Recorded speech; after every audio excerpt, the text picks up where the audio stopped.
I want to welcome you on behalf of the Center for Study of Economies of Africa to this meeting. We are very happy to actually be part of the partners and people really going to be supporting and working with you in this very big milestone. For us, we are a think tank, and our emphasis has always been on use of evidence and data to inform policies. And I think there is no better way to really think about how data can really shift things than when we think about the creative sector in Nigeria. I think it's good to really start. I mean, we are talking about storytelling, and it's good to really start also tell a story. I think last week someone was talking about the fact that what has changed in Nigeria. That about 20 years ago, when you go to international events and you talked about Nigeria, it's about maybe bad stuff about the population people just know about Nigeria. But when you go to foreign forums these days and you talk about Nigeria, the first is, do you know Davido? Do you know Burna Boy? And that's actually the power of actually what creative industry has done for us. But I think the purpose of this conversation today is how can we just make it from story to global, statistics shows that global creative economy generates about $3 trillion annually. That's big opportunity that I think we as a country need to really be thinking very well around. And I think the purpose of this conversation is how can Nigeria really put our footprints into that big bracket around creative economy. So at CC, we really champion ourselves as a space for conversation around development idea. And this morning, it's another opportunity for us to have that conversation. I just want to urge everyone to really please be part of it, because what we are doing today will have a very good impact on our society. So it's our national contribution, and I think in the coming years, when we look back in creative industry in Nigeria, we'll say how far we have actually not just been the best in Africa, but also best in the world. So thank you so much, and look forward to the deliberation this morning. Thank you.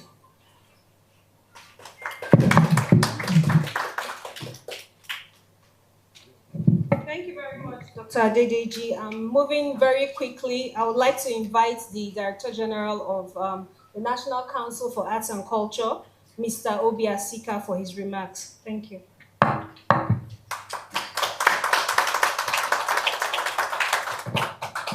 Morning, everybody. I'm not going to get into the government protocols today, but thank you for those of you who are here as the room fills up. First of all, just want to thank CSEA. We're building a collaboration with them to really look at measuring economic data for the sector. One of the things we see is that people look at the sector and its size and think it's about entertainment. We're about business. This is about enterprise, and it's also the sector that can deliver the most jobs for Nigerians and the most opportunities.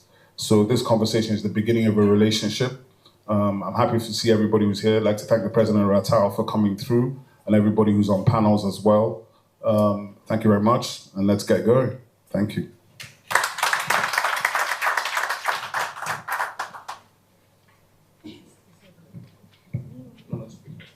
Thank you very much. So, thank you very much, Mr. Obi. We already have our panelists for the first session already seated, so I'm going to yield the floor to them to take us through the first session, which will be discussing monetizing creative industries through technology and the platform economy. So thank you, and wish you a fruitful deliberation. Thank you.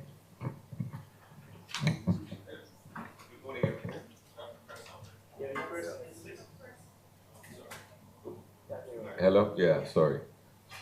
I'm not a bushman, really. All right. Good morning, everybody. How are you all doing today? Good? Absolutely. You're in for a treat because you've got a panel. We're going to be discussing money, and I know many of you are very interested in money.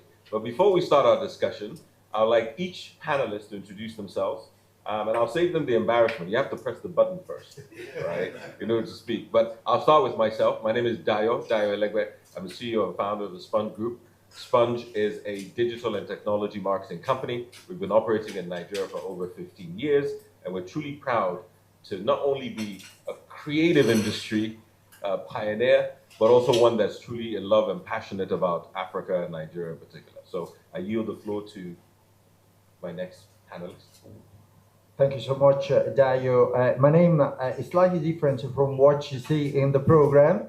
It's Massimo indeed, but then it's De Luca. And I'm the chargé d'affaires and the head of cooperation at the EU delegation to Nigeria and ECOWAS. Good morning, all. My name is Chike Madebuna. I am the founder and CEO of Afrinoli. Afrinoli is largely a creative hub, but where technology meets creative arts. In the last 2 years, we've been focusing on building bridge between South Africa and Nigeria, and then at the same time, driving return on investment through technology platforms. So I'll talk a lot more about that. Thank you.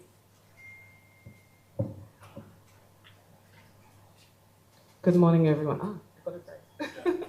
Good morning, everyone. My name is Alicia Stevens. I'm the CEO and founder of a company called Medalis Limited. I've worked in the creative industries in Africa for the last 3+ years.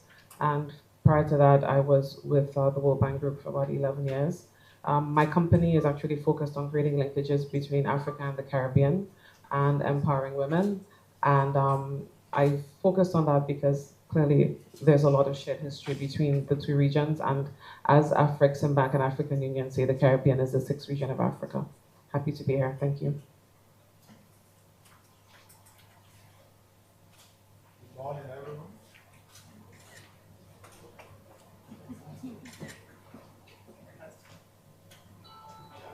Okay, good morning, everyone.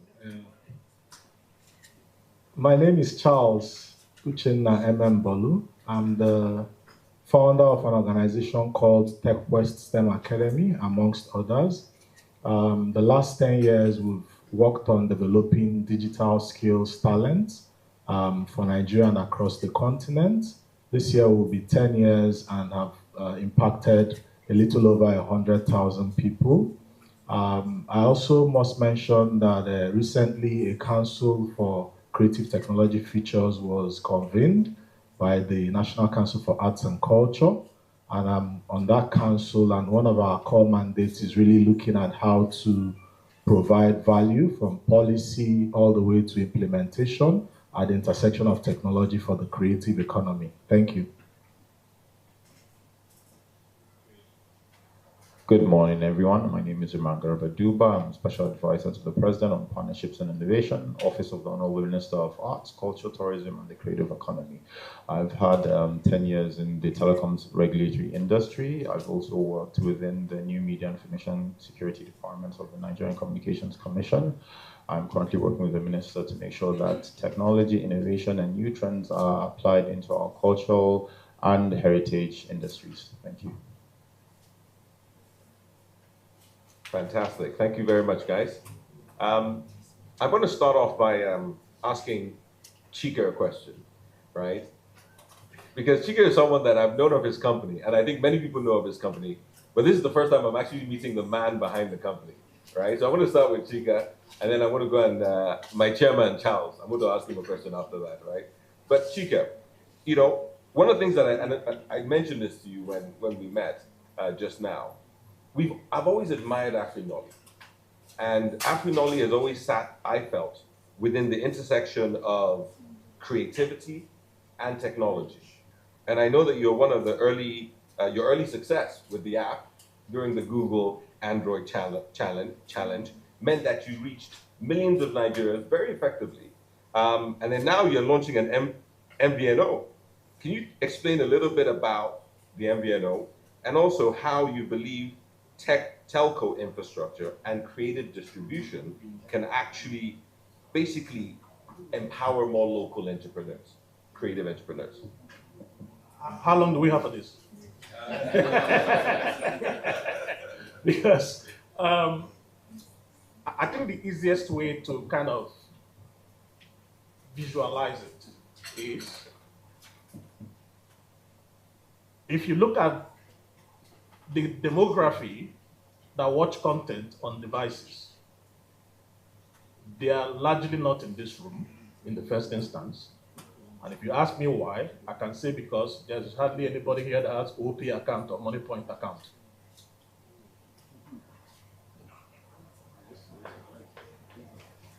You may know people that have it. Your dependents might have it. Your domestic workers might have it. Your artisans might have it, but you don't.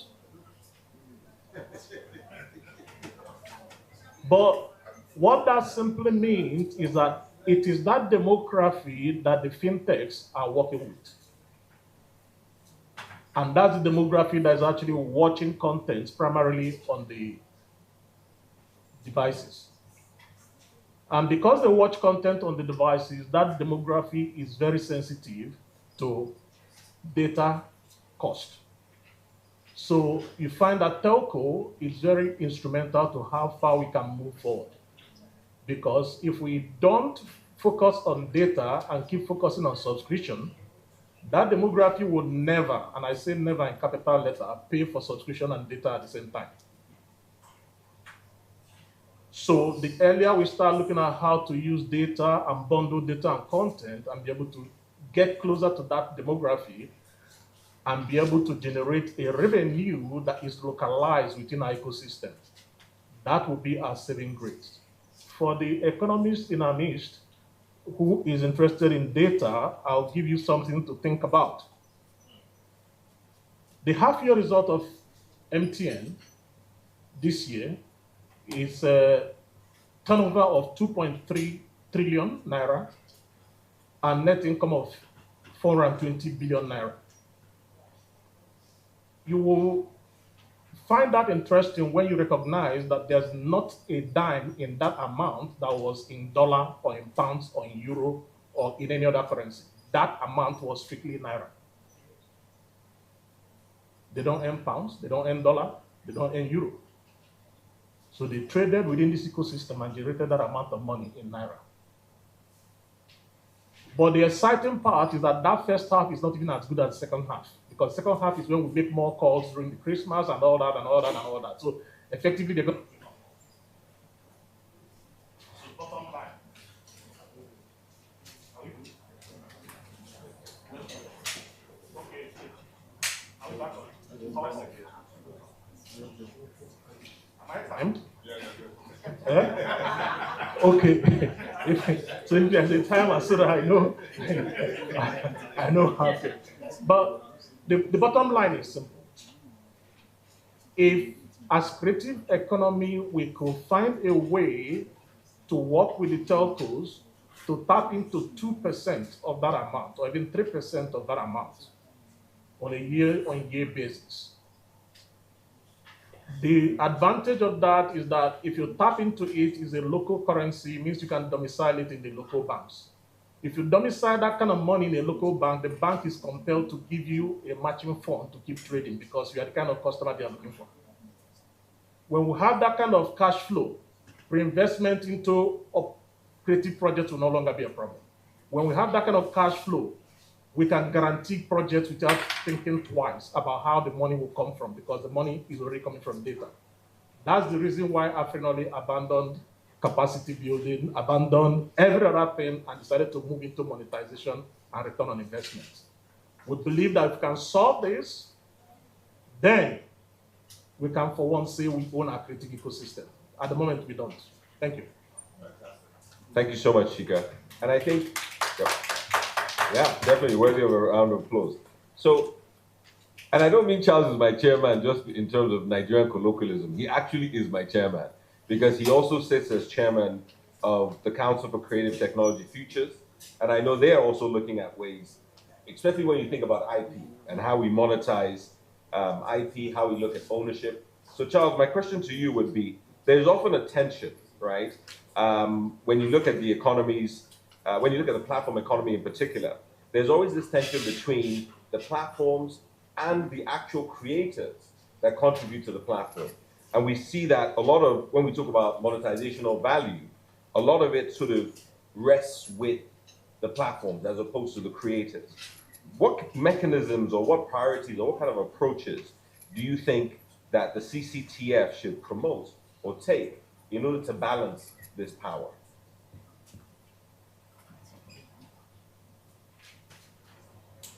Okay, thank you very much. I think that the current environment, like you rightly said, basically empowers more of the platform because they have the access, to reach more people. And one of the first things that is very critical is the issue of IP. If creators do not have their IP clearly defined, then it becomes harder for them to kind of monetize out of it. But when that is defined, and then you have a lot of the platforms being mostly, one of the other things to note is that most of the platforms are really international. And what we've seen over time is that depending on the monetization capability of the geography, you can have rewards skewed in the favor of the platform. So put it in perspective, you have most like a YouTube, for instance, rewarding people who are outside of.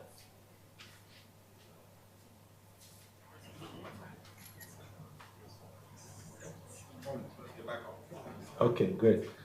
So the ability for you to get rewards is very critical. So the other thing I want to touch on is the digital IP exchange, the ability for IP to be defined, assigned, and then exchanged for monetary value on these platforms. And also, if I will talk about our creative talents as an export, you will realize that there's a lot of opportunities for us to export our creativity beyond the way it has happened today. And the platforms provide that avenue. We've talked about, AfriKnowledge talked about the great work that they are doing, but then there's a whole lot more across the different value chains. I think the creative sector currently has 49 subsectors, if I remember correctly. And most times when we talk about talent and the value that they create and monetization, we typically focus on maybe maximum of 3, maybe less than 5. So it means that the sector has a lot of opportunity for new platforms to be created, but more importantly, from the local perspective and providing that platform to monetize locally across the world as well. Thank you. Fantastic. Thank you so much, Charles. I think on that point, I'm going to... There you go. All right, cool. So on that point, I'm actually going to ask a question to my Italian Nigerian, right? So Massimo, I know that obviously you're not only an incredibly well-traveled man with a penchant for coffee. I'm now going to ask you a little bit about EU and Africa partnership. And my question is, how can EU and African partnerships be structured to support innovation in the creative tech space where we avoid dependency, but actually support local ownership? Thank you very much, Dario. I also try to be very short as my predecessors, just to start with a few examples. And probably, having listened to Chike may sound a bit old-fashioned because we are still an institution. We are not as, moving, forward-thinking as private sector. But yes, indeed, there are tools when it comes to partnership. There is a commitment, there's a political commitment. There are tools like call for proposals, like funding. For example, I would like Chike to talk to Proparco in case they need some further funding. We can provide blended funding, which is guaranteed by the European Union, disbursed by our friends from the French Corporation, specifically for the creative sector.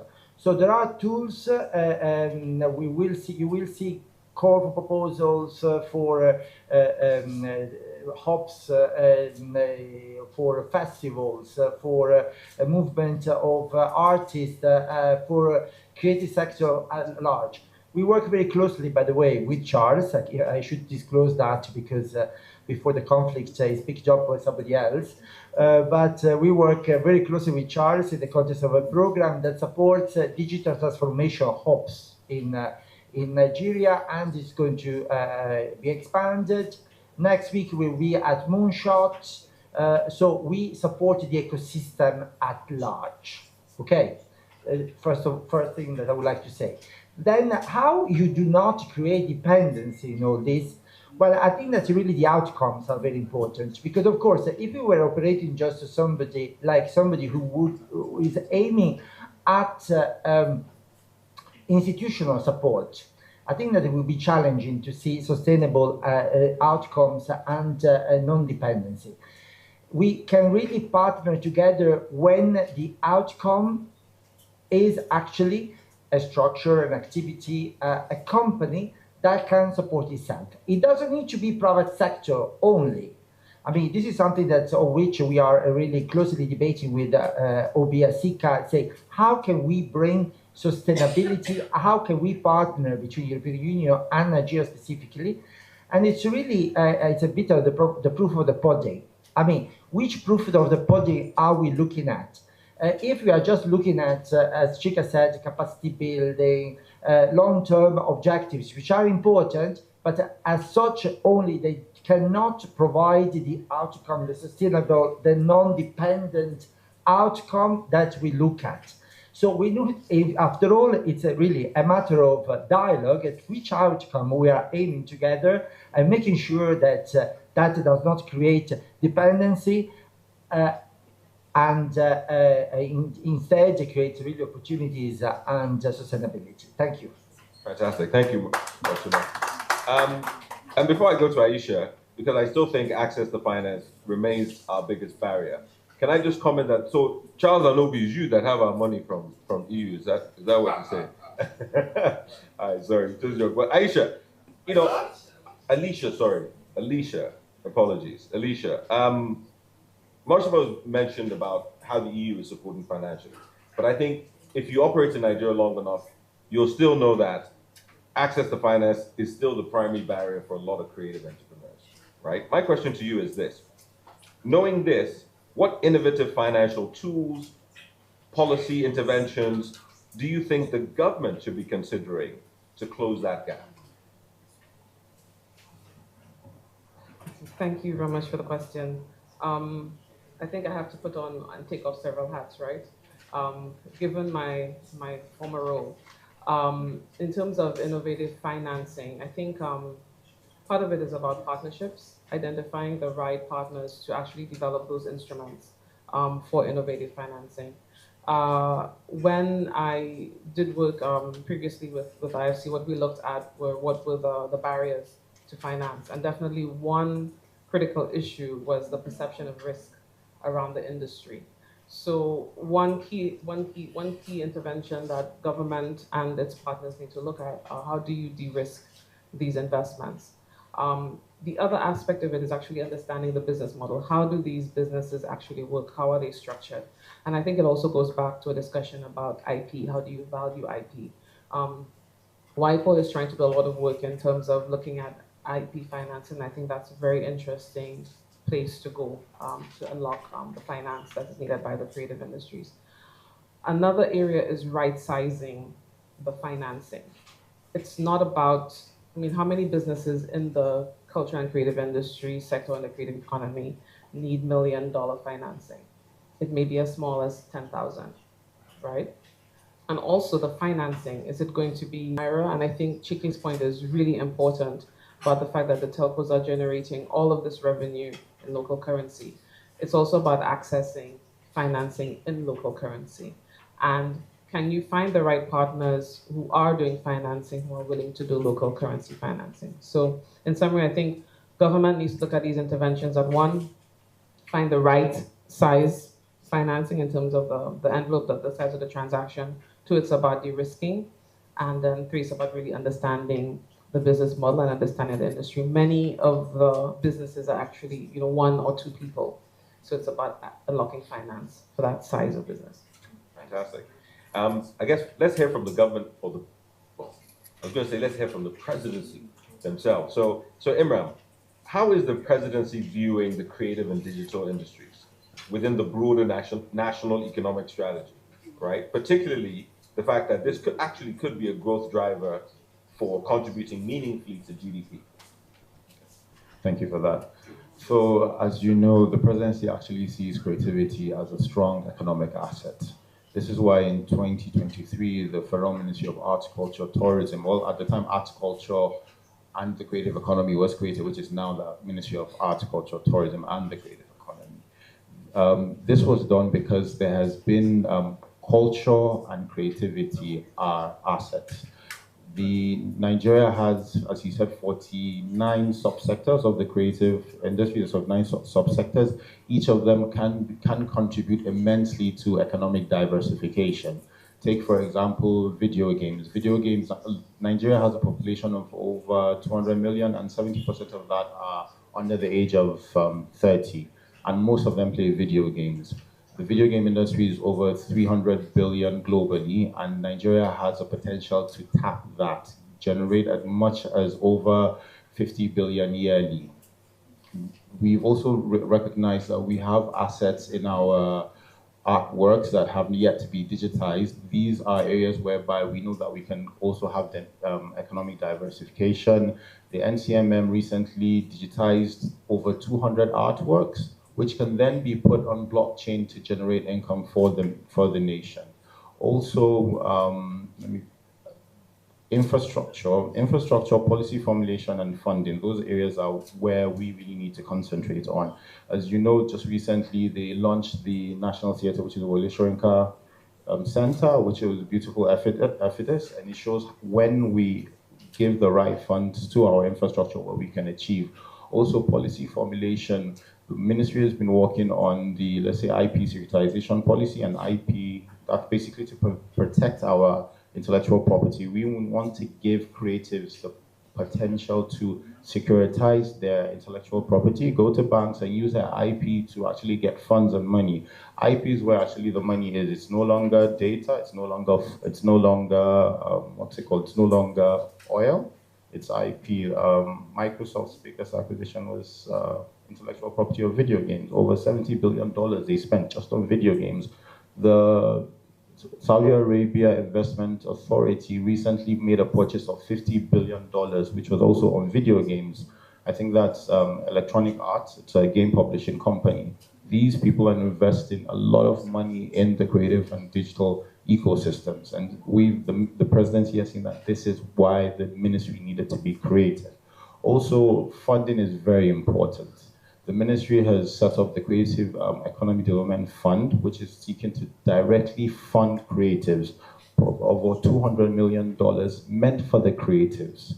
We finished the second batch. The first batch happened in the beginning of the year, and the second batch, batch 2, just finished recently. We want to give the creatives these funds. And it's not just also about funds.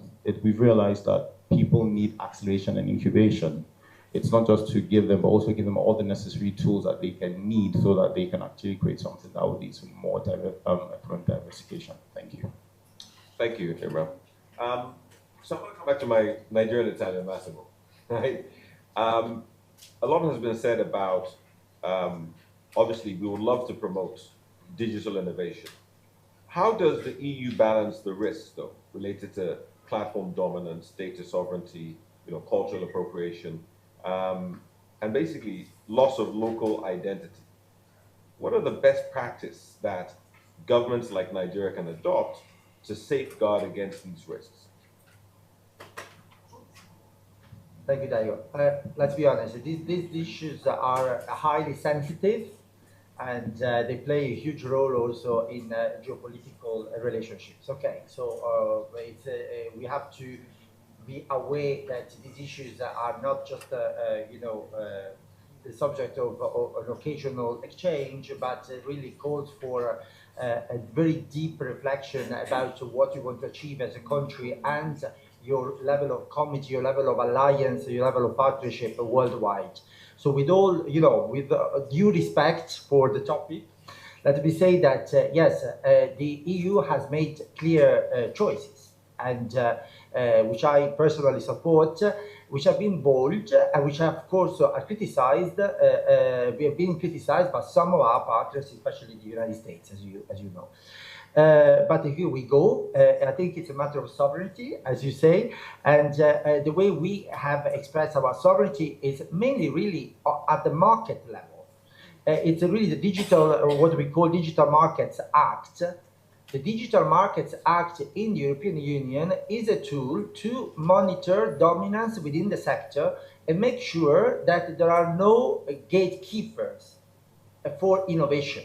Okay, it's a simple concept, but of course, you know, it raises a lot of pressure from partners to be lenient or, you know, just to allow the market to do what the market likes. But the problem is that if we create bottlenecks in this market, innovation is going to be stifled.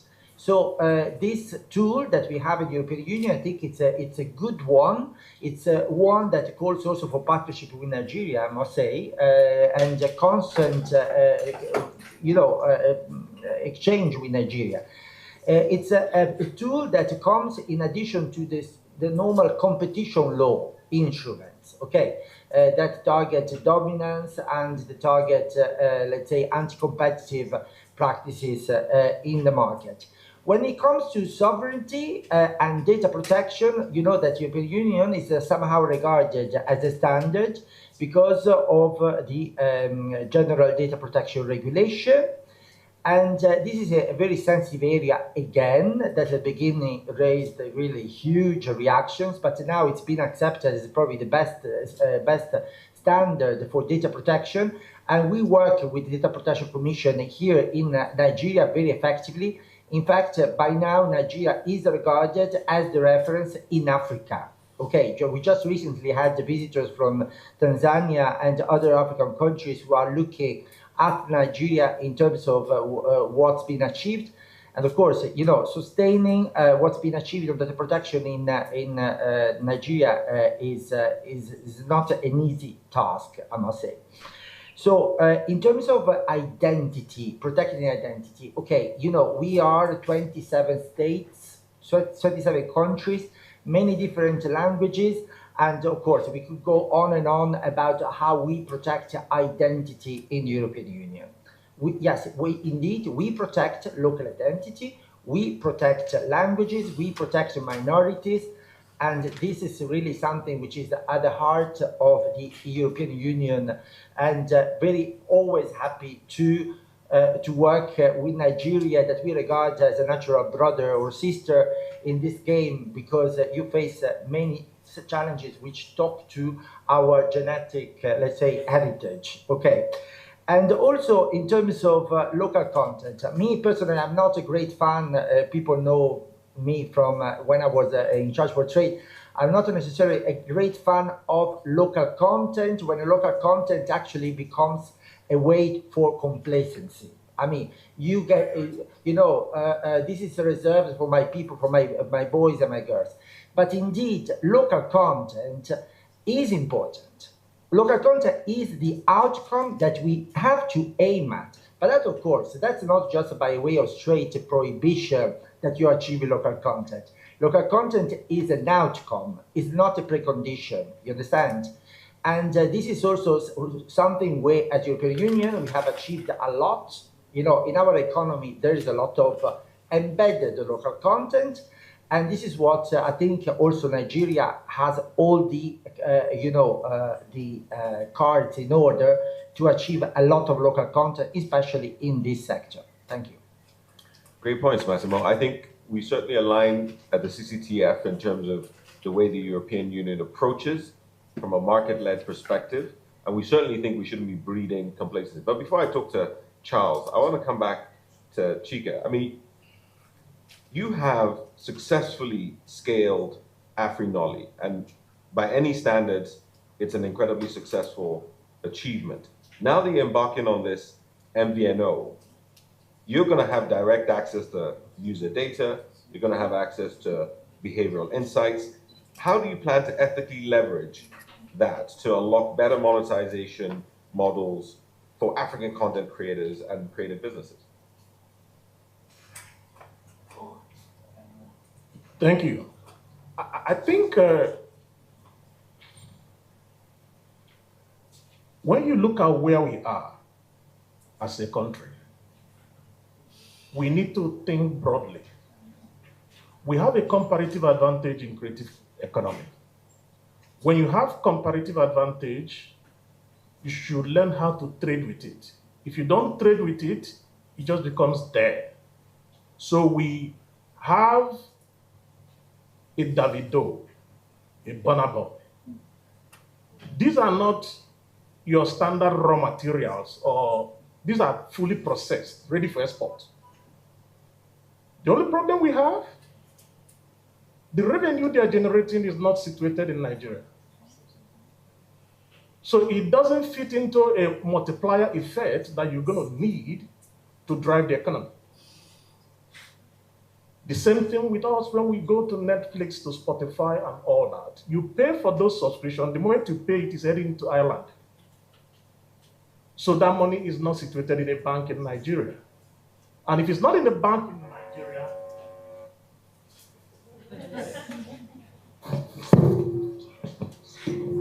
okay, this is good.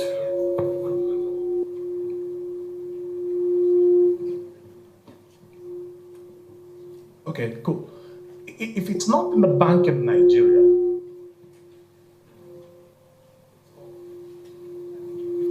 no, it's off.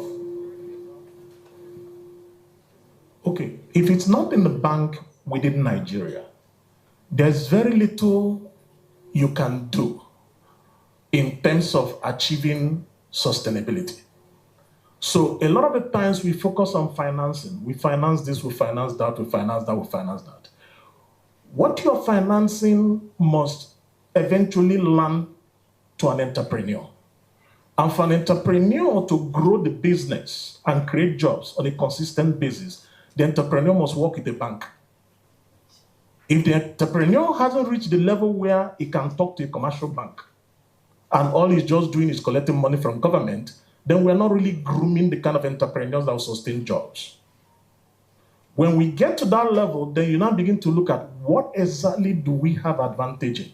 The solution is not to go and build a Netflix for Africa or a Spotify for Africa. You can't compete with those guys.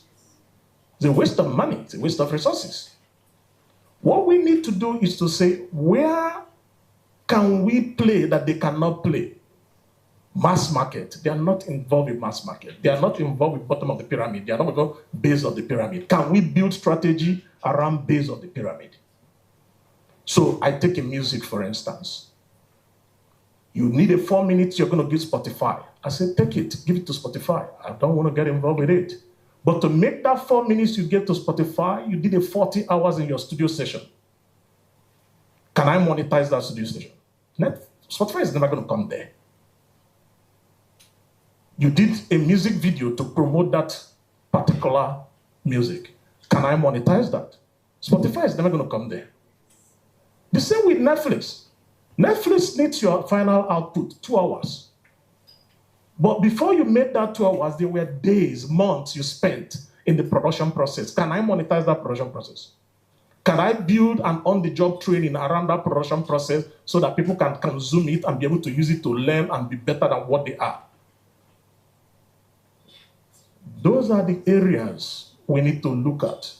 And that's what we are trying to do, to say, let's build a strategy that allows people to use data to assess certain things and then be able to work with it.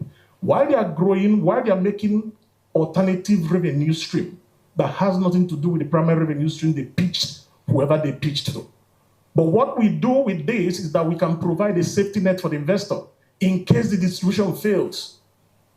In case the supply chain fails, there's something they can come back and say, okay, there's money in an escrow, we can tap into it and be able to recover our investment in you. That's what gives people comfort to want to reinvest and be investing in our system. But if all we do is to keep grabbing financing without return on investment, we're not going to get there. Thank you. I think you've also emphasized that there are alternative ways of monetization. The data is certainly one of them, but there are other ways as well. So Charles, you know, we've talked a lot now, and some people might say, look, a lot of these are sort of high-level strategies. How do we operationalize some of this? And in your role as chairman, you know, how do you think, what are the sort of 1 or 2 key interventions you think we should be promoting as a council? I would say that the session today is one of the kind of inputs, from people like this that is very critical. From an operationalization point of view, it's very early days for the council. I think the first thing we are embarking on at the moment is a bit of clarity, gaining a bit of clarity, scanning the environment, but keeping the ability to monetize in mind, for the entire subsectors of the creative economy. So the first thing is understand what exists. We know that the policies that exist have not been done with a lot of the technology capabilities in mind. We also know that there's a lot of talent opportunities that exist, especially for a country like Nigeria, our demographics and all the rest of that. But what I would say is that as we move from the scans and the research phase and move into is where we begin to see opportunities to implement or to modify the current or ongoing programs that exist both locally and internationally. So the first thing is to say to those of you in the room and on the stage with me is that eventually we'll be reaching out to interact with you, to gain input, to gain insights, to understand the data that exists, to then see how our implementation can model some of the knowledge that is very distributed with different experts, different subsector ecosystems to bring value to Nigerians and make it possible for us to take the value that we already have and turn it into money, real money. Let's be clear. If you don't monetize it, then you are not able to continue to create or create at the right levels or scale. And then the other thing is ownership. Sometimes you can monetize and lose ownership. It's happened a lot in my core sector, which is the tech. In fact, before the session started, there was a conversation going on right here. I was listening.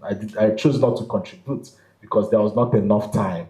But a lot of what we call the success stories from the tech ecosystem that have translated into seeming business growth and monetization have not really ended up in ownership.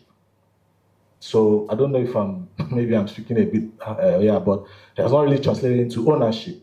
And it will be one of the things we will be looking out for in the design and the engagement of the CCTF mandate, to be sure that when we create value, that value creates money, but that the ownership does not also change, at least not significantly. Thank you.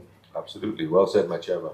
So before we get contributions on the two final contributions from the two panelists, Alicia and Imran, everybody be rest assured you're going to get your opportunity to ask questions, right? So I want you to start preparing your questions for the panelists, and then and hopefully make them very interesting questions or very hard questions. Don't let them get away with their grammar.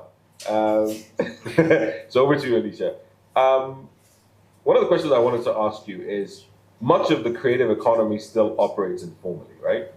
And I know Suki also mentioned that as well. How can fiscal policy be structured to encourage formalization without stifling the natural agility that we know drives the creative economy? I know you're not strictly government again, but I'm very interested in your point of view. If this fails, yeah, that's our plan B. Okay, thanks. Yeah, very interesting question. As you were asking it, I was thinking, structure can be problematic for people in the creative sector. I remember, so I'm not a creative, I don't call myself that. Yeah, I don't call myself that because when I see all the talent out there, I'm like, no, I really don't have it. But in a previous life, when I had a very creative person as part of my team, just the fact that he had somebody supervising him was very, very problematic. We got into fights constantly. I think that it's about creating that space where creatives can create and not have to worry about all the grammar and the wahala that comes with structuring. I think what government can do, I mean, we have spoken about this in some of the legislation and the policies that have come up about having people register as creators. I think it's about making this process as painless as possible And it needs to, of course, be incentivized. Like if you are going to formalize and be part of some sort of structure, are there real tangible benefits that you're going to access? I think Imran spoke to several of the initiatives that are coming out of the ministry, and if these are actually going to deliver concrete benefits to creators, then yes, I mean, who doesn't like their life to be easier? There will be the incentive to participate, but it's got to be painless, it's got to be easily accessible. We can't continue to do business as usual where people go through hoops. I've heard lots of painful stories about people trying to access finance from my former institution, from some financial institutions in the room, from commercial banks because of all the paperwork involved and everything. We need to ensure that there are supporting services that will allow creators to access. So formalization is important, yes. Especially if you're going for larger finance, institutions will ask you for audited financial statements. Many of us, whether we are creative or not, if we're doing a business, we know that we're not bothering about auditing our books until somebody says you have to do it. But structuring is important. So really, I think make the formalization easy, and it goes back. Chike is really putting a lot of pearls of wisdom out there that if you can, if you look at what is needed to create that ecosystem, so there is space there for the supporting services to be provided where, you know, the structure is there. If it is about using, you know, tracking, using technology to track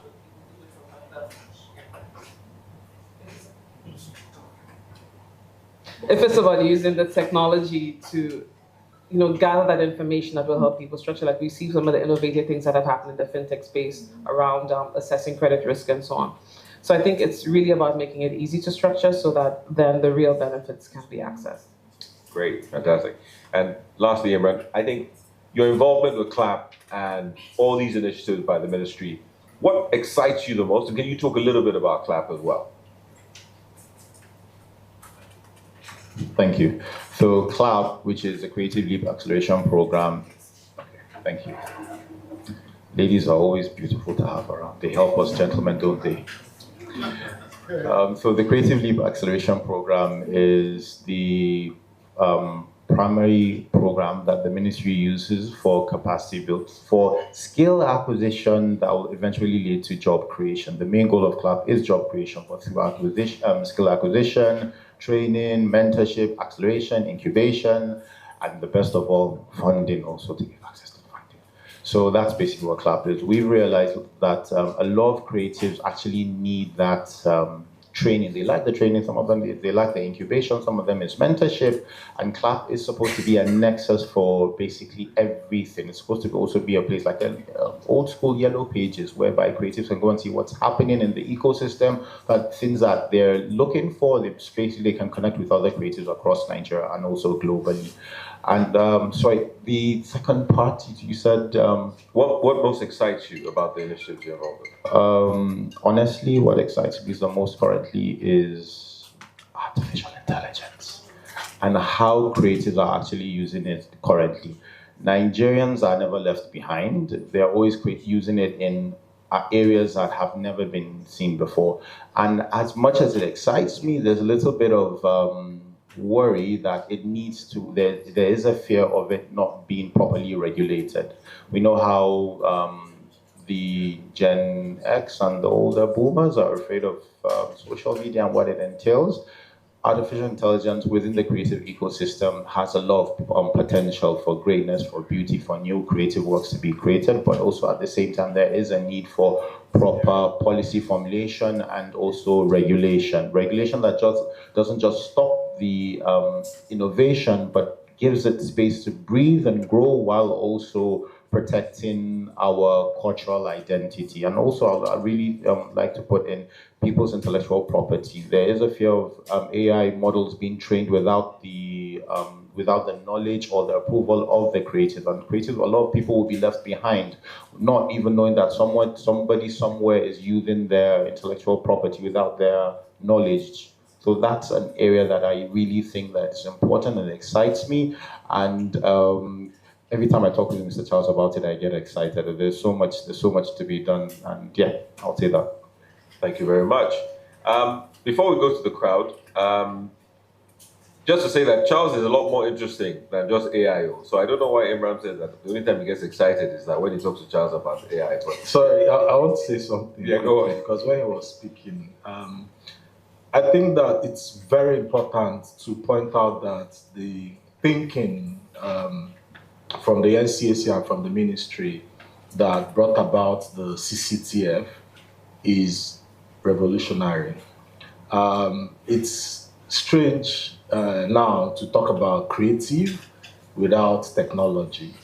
And it would be a disaster or disastrous for us not to have some curated direction, thinking, implementation that merges, those two economies, I would say. So I just wanted to put that out there. And it's exciting time. And one of the things that excites me the most, even though you didn't ask that question, about the CCTF is the fact that a lot of the technologies, the deep technologies, can power. And we don't even know what or where it will end up, but the potentials are so huge. And that's very exciting for me. Thank you. Fantastic. Well, we're going to yield to the crowd. So please feel free to ask very, very difficult questions, right? So where is the moderator with the, oh, sorry, the usher? Okay, so we've got an usher, beautifully dressed in cultural attire. Can we clap for her, please, ladies and gentlemen? There you go. Thank you very much. All right, so please raise your hand and we will select you, and then any of the panelists will, oh, the man there with the hat. He has a blue hat on with glasses. There you go. Yeah. So please, can you tell us your name, where you're from, and then direct your question to any of the panelists. All right, thank you very much. My name is Elijah Afi. I am from TM Global.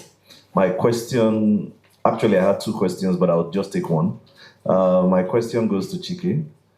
Thank you very much, sir, for the great work you're doing. And I think, sorry? Oh, okay. I think my question is regarding the MVNO. I love the ambition with the MVNO and what you are looking to do.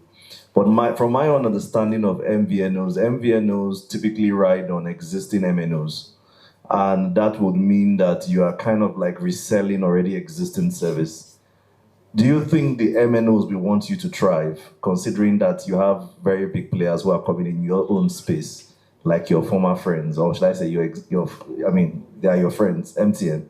They are also coming in heavily within that space. I don't think, no one has, from the best of my knowledge, no one has as much infrastructure in that space as much as they do, because you would typically be riding on their own infrastructure. All right, thank you so much. I think that's a good question. And that's the reason why, to a large extent, I've spent the last 2.5, almost 3 years in South Africa, because they are actually far ahead of us in that technology. And we needed to borrow a leaf from them and then bring it there. As I'm talking to you, this is our SIM card in South Africa.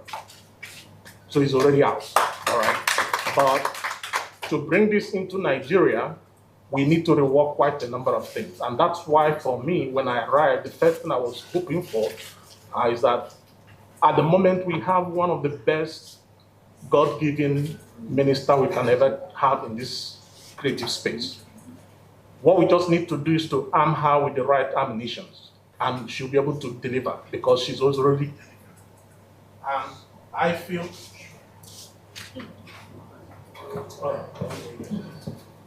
Waiting for signal. I feel that, for me, what is critical for us now is public-private partnership. The private sector needs to come to the board, you understand, because I think we have a good government to work with. Now, when it goes back to the MVNO, as you rightly said, the way it was set up in South Africa is different from the way it was set up in Nigeria. By design, the MVNO doesn't compete with the MNO, unless you don't know what you're doing. If you know what you're doing, you shouldn't be competing with the MNO. Because by design, 50% of your revenue goes to the MNO anyway. So there's really nothing there to compete. You're supposed to go to markets where they can assess and create a value proposition that they don't currently have. And that's where the creative economy comes into play. So it's about innovation, it's about thinking about it, and we've done quite a lot about that. But the important thing is that you build it from a stable environment and then bring it into this environment. And that's why we are building it out of South Africa and then bringing it to Nigeria. But it involves a lot of partnerships. And it's working well. The market is still here. Make no mistake about it. It's easier to get the technology elsewhere. We built a technology platform that we use for Bonaboy Consent here. Worked very well in Nigeria. I took it to South Africa. It didn't meet regulatory requirements. So we couldn't use it. So we had to dump it and then start afresh on some other things. So it's easier for us to build from there and bring it here because the market ultimately is here. And once you build it and bring it here, then you can take it to global markets. All right, but we don't want a situation where I'm still a bit concerned that if you look most of our fintechs, they're not actually in South Africa. So there's some things we need to look at because creative economy is quite different. You understand? It could have been easier for me to play as a fintech and stay within here and West Africa and focus on diaspora market. But then with South Africa, you're going to lose out if we don't build that bridge. They have more infrastructure. It's easier for me, like I was telling my very good friend Obi, that look, if I want to bring in an international artist into Nigeria, it's going to cost me an arm and a leg because there's a whole lot of consideration. If I bring that same international artist to South Africa, it's going to be cheaper. While it's in South Africa, I say, can we extend your journey to Nigeria? It becomes an African experience. So we think smartly around it. Tomorrow, Travis Scott is playing in South Africa. But we're here. If you want to bring Travis Scott here, it'll work. So when we learn how to work with South Africa and Nigeria, they have infrastructure, we have the market. We need to cooperate. And that's why we are driving co-production with them in movie and different things. But we need to know who has comparative advantage in where. So that it's not like we are competing with them. We shouldn't compete with them. They're good in what they do. We are good in what we do. We just need to know how to balance it. And that's what is happening to the NVN as well. Thank you. Fantastic. Thank you very much. Are there any more questions? Quick ones? Okay. Well, if there are not any more questions, we're running out of time. So I'll just like each panelist, you've got maximum 2 minutes, right? Just to make it a minute and a half. Okay, maximum a minute and a half. Just give us your closing thoughts. And I'll start with, Chike, can I start with you? Well, mine is pretty straightforward, return on investment. We have to find a way to help the creatives achieve return on investment. It's not a creative problem. It's not their problem. Monetization shouldn't be their problem. Monetization involves digital technology, involves structured financing, it involves trade. Those are not the core competencies you expect a creative person to have. We must come to the party and provide that support for them so that they can be safety net and investor comfort. Then we can plug the liquidity we need to make things work. If the minister is aiming for $100 billion GDP in contribution by 2030, that's audacious, but it's possible because you can create this as a multiplier effect. So we need to work closely to help unlock those value chains. Think like fintechs, and we'll make things happen. Thank you so much.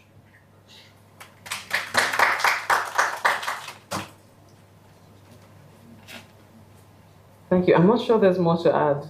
I can say what he said. I think it's really about getting out of the way, letting creatives create their best work, and just making the road smooth for them to monetize, because that goal is very ambitious, 100 billion, and we'll talk a bit more about it in the next panel, which I'll be moderating. Okay. I think the important thing is that the creative sector needs to be able to own their content, needs to be able to scale it, not just locally but globally, and needs to also be able to monetize it. I think that's what is critical, and our ability to bring together all the factors of production that will support that outcome is critical to not just the success of the economy, but even the country and how posterity will judge us. Thank you. Okay, so similar to what Mr. Charles just said, I would touch on, I think what's important is data. We need to own our data, and not just surface data, but also metadata. We can't allow others to decide where our data goes, how it's processed, and who gets to own it. Thank you. Fantastic. Well, ladies and gentlemen, can you please put your hands together for our incredible panelists today? And then after that, put our hands together for yourselves, for having to sit through that as well. Yeah? Thank you very much, and God bless you.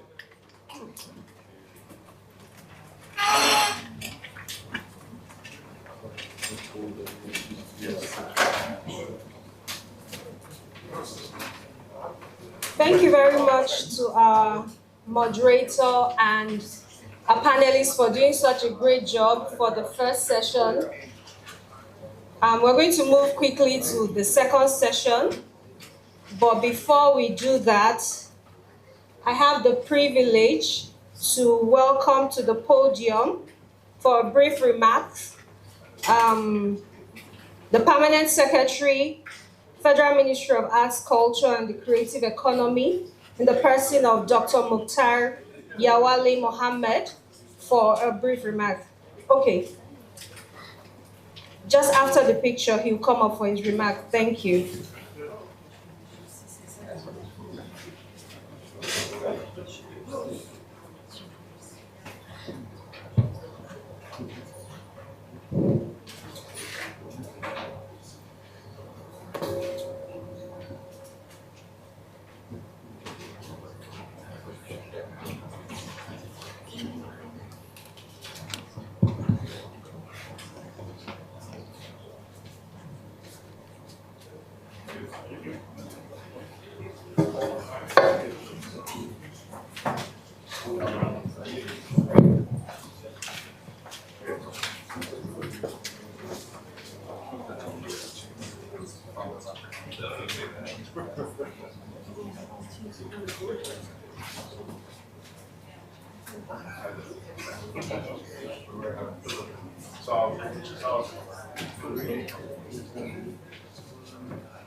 And Obi, thank you very much for your pressure and insistence that I must attend to this very important gathering. And actually, from what I just got from the first panel discussion, I believe we have a very fruitful day ahead of us. The discussions are quite pertinent, and really Nigeria is going to benefit from the output of this discussion. So the theme of this discourse, which is the economics of Nigerian soft power, how storytelling and creativity can win the future for Nigeria. I think this is a very important topic for discussion, and it is the very thesis upon which we are building the future of our nation. For a very long time, the true value of our culture was spoken of in whispers of potential, but today that potential actually roars. It roars from the global stages where Afrobeat starts command adoring crowds. It resonates from the screens of millions worldwide, enchanted by the drama and authenticity of Nollywood. It is whispered in the pages of our authors who have captivated the literary world, and it is shouted from the canvas of our visual artists, redefining contemporary art. This is our soft power. It is the irresistible allure of the Nigerian spirit, our resilience and our joy, our complexity, packaged not as a commodity, but as an experience. It is the power to shape perceptions, build bridges, and command attention, not through coercion, but through captivation. But we're here today to talk about what is the next frontier, which is the economics of this soft power. We must move from applause to assets, from streams to revenue streams, from viral moments to viable industries. The stories we tell, not just for cultural enrichment, they are the bedrock of a new economic paradigm. They are intellectual property, they are brand value, they are tourism magnets, and they're the catalyst for job creation for our teeming youth. When I see the people gathered around in this room, I know that the Honorable Minister will be very proud of what you are doing, Obiasika. And I know that these are the tangible, actionable items that we need to take to move from where we are now to where we intend to be. You know, when a child in Korea dances to the music of Burna Boy, or when a family in Brazil is captivated by a Nollywood epic, or a tourist from Europe plans a trip, to Nigeria to see some of our heritage, such as the Slave Museum, or even to visit the Nikki Art Gallery. It is an economic transaction powered by our soft power. And that's the ecosystem we must intentionally and strategically build. So 4 things which have to come out very clear. One is to create an enabling environment where our creatives are not just celebrated, but they are properly protected, funded, and empowered. 2, to attract strategic investment into the entire value chain for our creative economy, from production and music distribution to fashion, manufacturing, and gallery infrastructure. Number 3, we need to forge partnerships between the financial sector and the creative sector, which I see happening today, translating these creative ideas into bankable projects. And last, to position Nigeria as an undisputed hub of African creativity, where the world comes to invest, collaborate, and experience the future of our culture. Now, this roundtable is actually a call to action, and it's an invitation to you, our partners in the private sector, to see what we see, a golden asset class waiting to be unlocked. It is a promise to our creatives that this government is committed to building the infrastructure, both physical and policy-oriented, that will allow their talents to flourish and yield immense dividend. The future is not a place where we are going, but it's the one we are creating. And for Nigeria, the future will be one, not only with oil, but with our music, our films, our scripts, brushstrokes, and with timeless power of our stories. I am confident that the deliberations we are having today will spark the idea and forge the alliance that will propel us forward. With a sense of optimism and resolve, it is my distinct honor and privilege to actually be part of this discussion. And thank you very much for your full participation.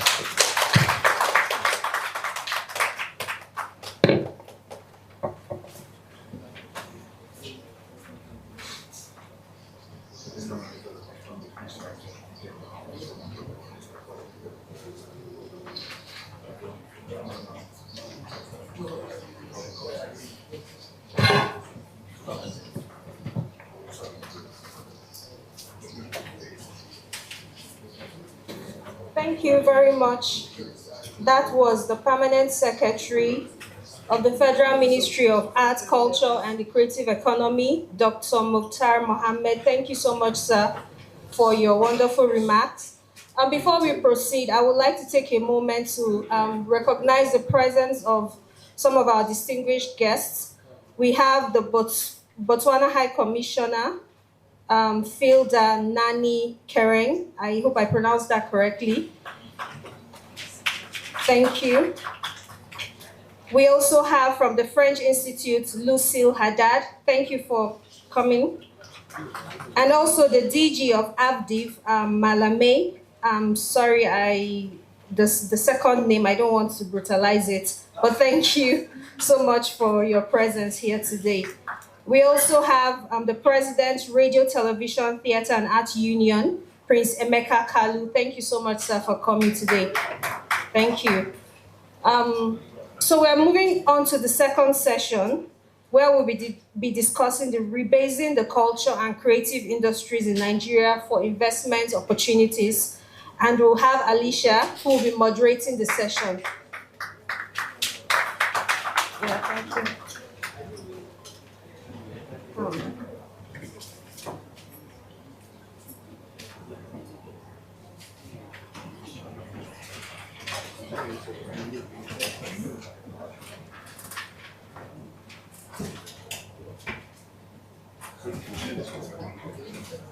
Thank you very much. I think it's afternoon now. Good afternoon again, everyone. I would like to welcome my panelists to the stage. I see Honey Onile Ere, General Counsel.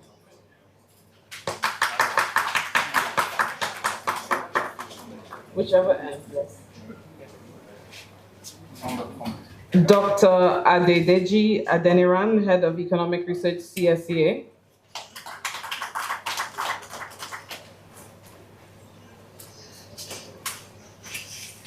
Mr. Roshan Nanayakara. Roshan, this is the first time I've attempted to say your last name. I think I butchered it, but please forgive me. I'm not sure if Leonard Kanji is here. Okay. And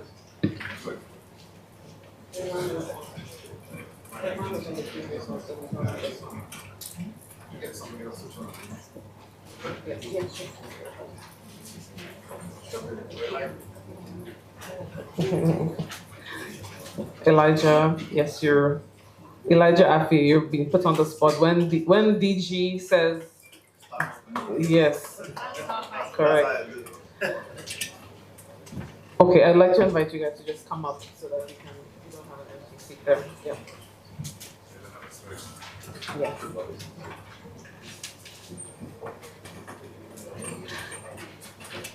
I've been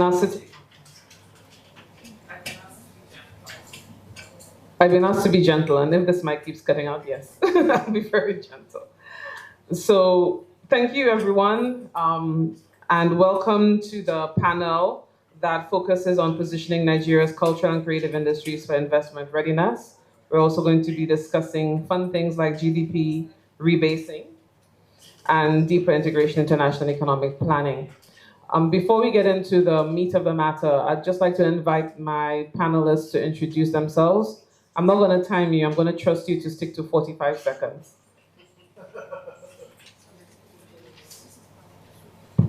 Good morning, everyone. I'm Adedeji Adeniro. I'm the Director of Research in this Center for Study of Economies of Africa. And we worked on various issues. My specialization is actually around digitalization and human capital and what we call the economics of tobacco control. So I'm happy to be here to discuss all of this issue. Thank you. Thank you. Welcome. Dayo. Yes, that's fine. Dayo was my moderator. All right, thank you very much. My name is Elijah Afi. I serve as the co-founder and creative director. Digital music licensing, so we're licensing content from all the publishers and music creators to Spotify, YouTube, Amazon, etc., etc. But so I've worked on both recorded music, publishing, and digital distribution.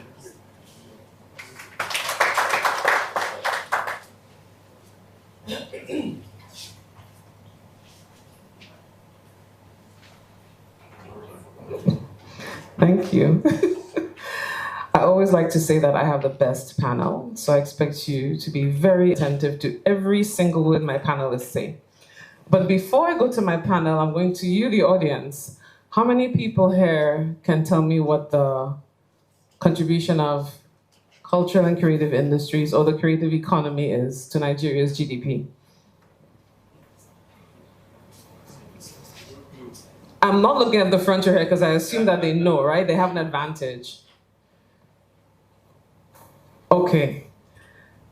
I've seen several figures. I've seen 1%.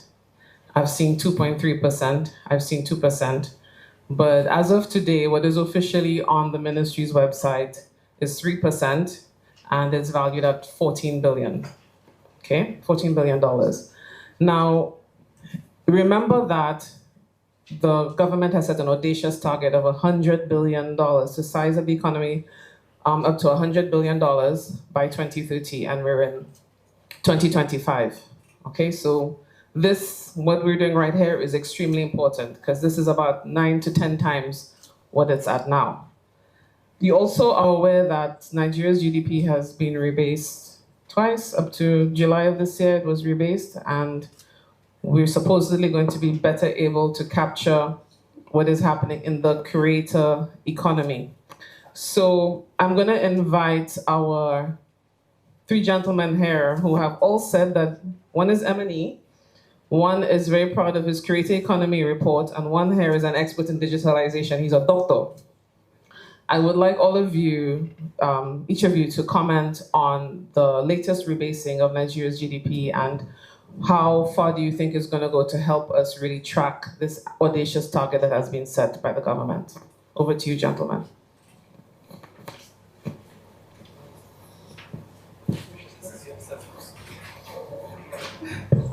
Okay, so thank you so much. Thanks for the question. I think about 2 months ago, we are here actually discussing the rebasing exercise. And I think Obi was also with us. And I think one of the conversations we had that day is the fact that even though we've gone through a process of rebasing, and for people that actually are aware of what it takes to actually rebase the economy, you need data, but actually it takes time. This is a process that has started for about 2 years. And when you look at the data that formed the basis of the exercise, it was actually the 2018-2019 NLSS data set. That will give you the basket. So what we do in rebasing is actually, we want to know the basket of commodities that people actually purchase. And one of the problems we have with creative industry is the fact that really capturing that amount is always very difficult. I think the recent rebasing exercise tried as much as possible to really provide very good numbers in terms of really capturing that sector. But it's not actually still sufficient because, you find the fact that the sector can have, 3 key problems in terms of really capturing the value very well. And I think number one is due to really economics way of thinking about even work itself. So as an economics, when you look at the labor economics, they tell you that when you look at GDP, what comes into GDP is time. And you divide time into 2. You divide time into what is called work, and the other thing is leisure. So it's actually tempting that what you enter into the GDP is work, not the leisure. And it's very tempting to really classify creative as leisure rather than work. So for example, I can give you an example. If you're singing in a church, you can be a very good singer. It doesn't enter into GDP, right? Until you actually maybe produce the CDs and sing and so on, by that's actually what comes and brings into the GDP. Even though maybe people come to church to really even, maybe the contribution of the church to even the economy is coming from the choir ministry, but it's not really going to come into kind of what we value as part of the contribution of the creative industry. Also, when you talked about to a lot of people, I mean, researchers will tell you that if they want to study very well, they listen to soft music. That's improving productivity, but it doesn't really count anyway into the kind of the basket of goods that people, we talked about people purchasing. So that's one problem in terms of how we really need to think about creative industry. I think the second problem is really computing and really accounting properly for creative industry contribution is the nature of informality of the sector. The sector is highly very informal. And it's recently that we are seeing formalized kind of structure. A lot of people would say, okay, I'm contributing to the sector, but in a way it's just like I'm helping my friend, or in a way that even it's not really coming into the actual economy analysis for us to really be able to really account it in the basket of commodities that people are purchasing. And I think one of the other problems is that the sector is also in recent times very digitalized. And if it's digitalized, one of the problems I think that the last rebasing exercise tried to cure is for us to capture digital economy very well. But it's still difficult that this is not something really localized. You can't really say, for example, I studied in Africa, and I remember when I was there, a lot of families there, you go to a lot of restaurants, everybody's actually playing Nollywood films or something. Most of those very international kind of activities that happen is not really well captured. So those are things that I think when we think about the rebasing and what we need to really do very well, how do we really solve that problem? I think is the puzzle for us as sector and also as economic. But what I think we need to start doing, because I mean, I believe government will not go into another rebasing. I mean, rebasing is something expected to take place every 5 years. Now we've done the one for this year. If we actually follow that timetable, the next one comes in after another 5 years. But if we really want to capture the sector very well, the process needs to start now. Because what goes into the rebasing is actually a survey that accounted for the basket of goods that people are buying. Now, when we talked about the survey, the one we have this year, which is the 2025 rebasing, the basket that comes into it was actually done in 2018, 2019. So which means when we want to really also capture it in the next 5 years, we need to start the process now. And what do we need to do? When we need to really liaise with, for example, MBS, because they will actually do some sectoral mapping, and they need to really capture what people are really spending money on. And I think that's kind of where the partnership needs to take place. It has to be the partnership between researchers, the industry itself, and the people that actually are looking at the statistics. When we capture this, I think in the next 5 years, we will be able to better reflect the value of the sector.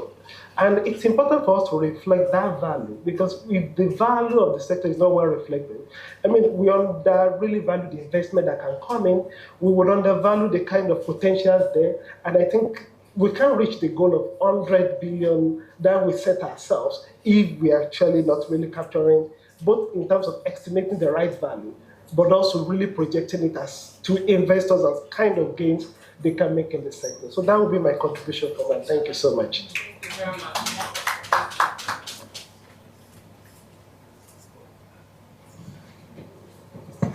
All right, so I think mine is working now.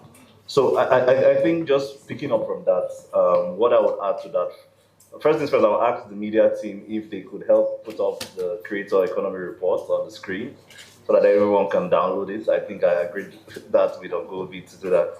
But besides that, one of the things that we found when I spoke about the creator economy, what we're trying to capture with the report that we did was, yes, there is a creative industries, but then there's a rise of creators. And when you're talking about creators across digital space, I believe like one of the things we captured was the fact that the creators are the ones that are giving life and activity to this digital space. But it doesn't mean anything if there's no financial exchange. It doesn't contribute to the economy if there's no financial exchange. So we still see that it's a nascent space. From the research that we did, we found out that only about 10% of creators are making above $1,000, from the creative platforms. Now, what's happening is that if you are not monetizing, really, you are not actually creating any economic value, right? So what we are now seeing is that there is a need for that mixture of policy and infrastructural vehicles for us to be able to monetize, which is why I was very excited with the conversation that was being had on the other panel when we're talking about monetizing this creativity, because we have so many creators, and unfortunately also, and maybe the economists might correct me if I'm wrong, but one of the things that we find out is that because a lot of the revenue that is coming into the space is not being held in local markets or in local banks, we are finding out that a lot of these creators are not, you can't capture it as our own GDP, because it's actually sitting in a US bank account, and you have most of our creators now creating content for that market, and going to those markets to be able to capture value from their creativity. So for us as, for us that we're trying to map out and document the creator economy, what we are seeing out ourselves to say we're not doing enough, even though we're doing as much as possible with the resources that are available to us. And I'll give you some context. In 2023, late 2023, in the third quarter of 2023, when we first started out, and I mean the administration of the Honorable Minister, our GDP that was offered to us, or what we were told was our GDP contribution for the culture and creative industries at the time, was 1.3%.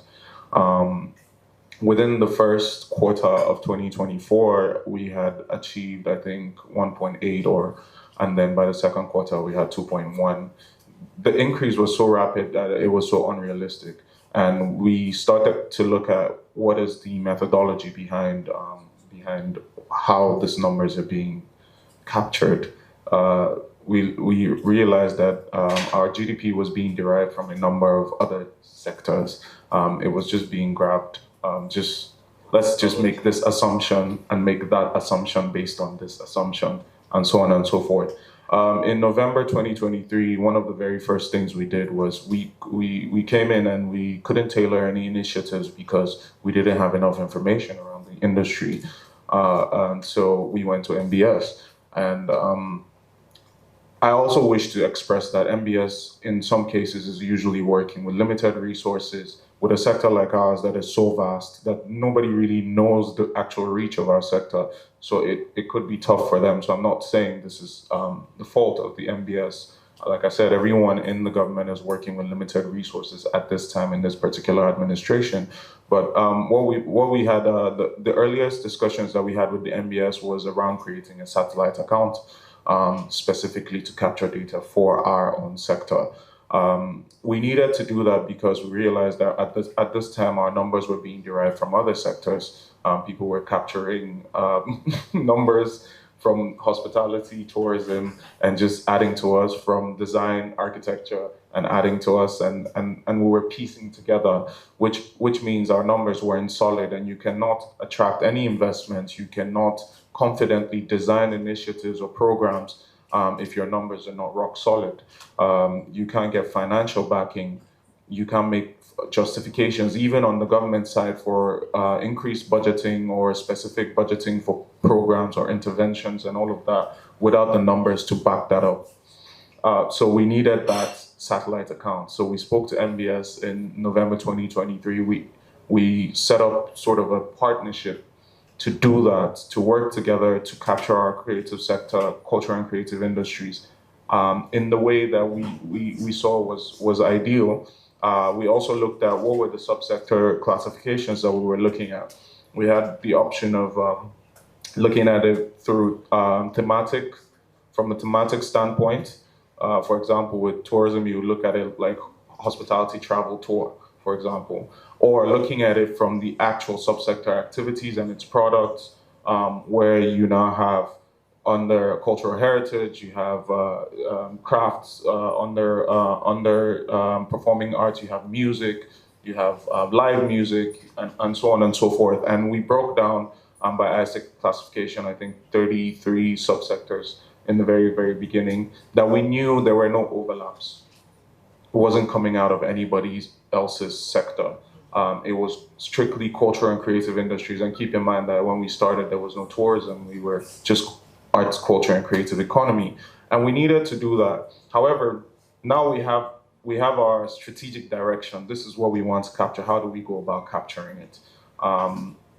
Because the rebasing, like you mentioned, the basket that this latest rebasing was done on was a subsector analysis that was done in 2018. At the time, in 2023, we weren't even looking at updating that basket, and we needed to start working. Obviously, your government, you need to come in, you need to start putting programs out, and I think for the first 6-7 months, the general idea around the ministry was that we weren't doing anything. But what we needed to do was actually know what we were doing before we just started to throw our programs there out into the world that the next minister or the next administration is just going to come and erase. So we needed to strategize. We worked with a lot of partners, and I'm sure that you see that what we were even capturing at the time, 2023 and 2024, it's a pinch. It's the slightest of what the economy actually reveals.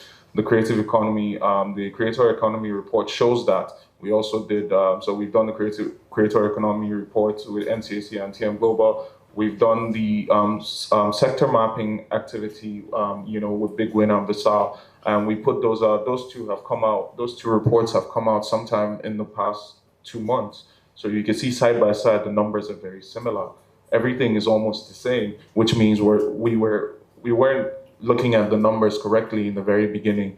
And I think it's sad to say that if we don't start to update the process, like you said, start the process for the rebasing for our own sector specifically this year, next year, leading up to the fifth year when the rebasing will happen again, we will still be under-captured in 5 years' time.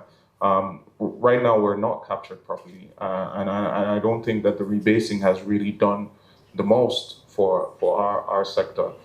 There's still more to be done. That's basically the straight-up answer to your question. There's a lot more to be done in terms of how the rebasing enables the cultural creative industries to be captured properly in terms of GDP production and contribution. Thank you very much, gentlemen. And I think what I take away from this is that not enough is being done, and there's more work needed to ensure that we capture the creator economy or the culture and creative industries accurately. And the point that was made, let's go back to my second surname, by Dr. Adedeji about rebasing. 2030 is a critical year in terms of measuring the size of the creative industry in Nigeria. 2030 is by when it's supposed to be 100 billion. So if the work has to start now to ensure that we're ready for rebasing in 2030, it means that this is a critical priority. So policymakers, economists, if NBS is in the room, please note this critical point. Another thing that was said in the conversations was about the value of IP. There's also mention of the issue of informality. I think this is a good point for Honey to come in, because you have basically where you worked, or your experiences on that connection. How does IP equal money? So I would like to hear from you a bit more about your experience and how you view Nigeria in terms of whether this market is investment ready for really extracting the maximum gain, the maximum revenue from our creator economy. Sure. So IP absolutely equals money. It always has and it always will. It is continually self-viewing. It is relatively uncontroversial. There's no issues that may attach to other more controversial forms of income generation. The biggest issue, I think, is that... Hang on. Sorry, can we have one house, please? I know this is a very exciting topic, but we're hearing you up here, and it's a bit distracting. Thank you. I think that what I'm seeing and what I've seen over the last several years is that the whole world is looking to Africa, and specifically to Nigeria, of course, as a generator of income, as a generator of growth for intellectual property and for music. Music, I should be clear, music is my specialty. I don't speak to anything else. There's no question that there is a lot of interest and a lot of attention and excitement about the potential of IP as an income generator in general and Nigeria specifically. But I think that that has almost been the curse of Nigeria, is there's always potential, and we never quite realize that potential. And I think that what is the most critical thing, and I think it feeds into the conversation someone mentioned earlier about informality, is that we can't be informal about certain things. You know, IP is only as valuable as your ability to track it, as your ability to monetize it, as your ability to collect income. And what that means is that I need to be able to know who it belongs to, who's exploited it, who's going to get paid, who that person who's going to get paid is going to pay, and on and on and on. And I think that one of the issues, for example, right now I know that the collecting societies around the world are all looking at Afropop, they're all looking at Afrobeat, they're all looking at the fact that all of these various artists are blown up around the world. And what are they doing? They're looking to sign African, Nigerian creators in their respective countries, because obviously a lot of these creators live and work abroad. So PRS in the UK, SACEM in France, CSEA in Italy, all of those people are going to pick off all of the various successful, down the line, you know, you don't all have to be Burna Boy. There's lots of grey between Burna Boy and nothing. They're going to look to pick off all of these different artists and songwriters, sign them to their local collecting societies, sign them to publishing companies or record companies in the local territories, and that way monetize. And that will continue to happen unless and until Nigeria collecting societies, recording labels, publishing companies can find a way to make it possible to collect and earn income here. And the way that that happens is relatively simple. I say simple, I realize that, you know, nothing is simple. But in theory, what do I need if I'm a PRS? If I'm a Nigerian creator who would love to earn money here and collect money here and receive money here, what do I need to be able to do? If my music is played in the UK, if it's played in France, if it's played in the US, whatever, what I need to be able to do is to know that when that money is paid, when my music is played in, you know, New York, and I am based here, that the society in New York, in the US, who collects the income can funnel the money through to the society here, who can then be relied on to pay it on to the artist or songwriter here. That is not currently happening, and it's not happening with enough confidence and regularity and transparency that people, because the societies, their remit is to protect creators' rights. So they also have a vested interest to make sure that the final creator is the person who finally gets paid. So all that aside, there's absolutely no question that the interest is there, the will is there, the passion is there. And I don't believe it will be that difficult or take that much to make Nigeria really investor ready. You know, there's almost a sort of desperation to give money to music. Before I came on the panel, I was looking at, you know, just obviously all the headline investment stories about, you know, Bruce Springsteen sold his catalog for 500 million, Taylor Swift sold hers for 300 million, and Red Hot Chili Peppers did this, and Timbaland did that, and, you know, they're huge amounts of money that are being talked about. But again, not everybody is a Timbaland, not everybody is a Missy Elliott, not everybody is a whoever else it is. There is a massive potential for investment in creators based here for income to come back here, because our product, our content, our heritage, our future is being exploited all around the world. There is nowhere, I don't believe, that has not played, danced to, karaoke to, whatever, a Nigerian pop song, and we haven't even begun to tap into our heritage. And heritage is right there. There's no more investment necessary in order to exploit a Sunny Ade or Ebenezer Obey or whoever else it is. But what needs to be in place in order for us to be fully investment ready is the formality, is the boring stuff, registration.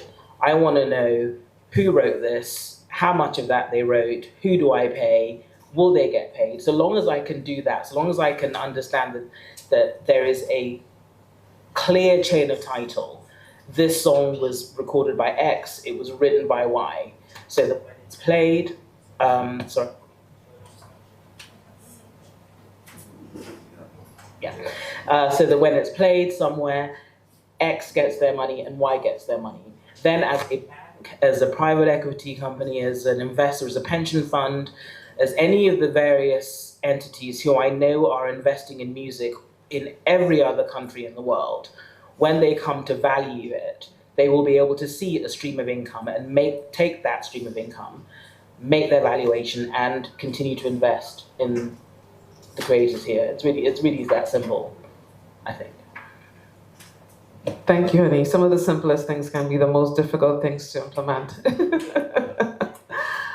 I wanted to go to the audience. Before I do that, I was wondering if any of the other panelists wanted to comment on some of what Honey said, because what she said also speaks to, or touches on some of the challenges that you may have encountered in some of your M&E work or in some of your policy work, Rashan. So I'd be happy to hear any comments from you. You have 1 minute. Yes, sure. So, of course, we recognize the challenges. I think the private sector and the government are now aligned on. We pretty much see the same thing when it comes to the challenges. We obviously have two different approaches to addressing them, because the private sector just wants to get things done, and then the government has to make considerations for a number of interests, unfortunately, in getting things done. But I'll circle back to something you said in the first panel, which was in the past, one of the major issues was was the intangibility of the product, and how a formal financial institution could not really measure an investment. Elijah also highlighted something in his question earlier around competition, for example. So these are all relatively the same challenge. We keep saying there's potential. We recognize that now, but how do we lift the sector up to a level where, for example, the Federal Consumer Protection Council or the what do you call them, competitive practices, regulatory bodies are looking at building their regulations to favor or with considerations for our sector in mind, just because we are that major in terms of the GDP and stuff. In terms of revenue streams and how it's coming into Nigeria, there's two sides to the problem. One is on the private sector side. Obviously, we know that there have been issues, and I'll use music for an example, with the CMOs, the organizations, and their internal, some internal issues, anyways, which led to well, some slowing down the process of actually affecting some of the things that would actually benefit the industries and the creators directly. On the government side, and the DG NCAC is very familiar with this, because we spent a couple weeks yesterday finally fighting around the copyright levy. We were at the AG's office at the Ministry of Justice yesterday trying to get more for the creators. I finally managed to secure a more favorable, and I guess it's not announced yet, but it will come out in the coming days. But we have spent a significant amount of time. The Honorable Minister has been championing that cause, where because we are better set up here to ensure this revenue is getting back to where it's supposed to be, where it actually belongs, which is the creators, that the investments can now come in. The investors are now more confident in putting some money in the space. So some of the things that you highlighted, we addressed yesterday.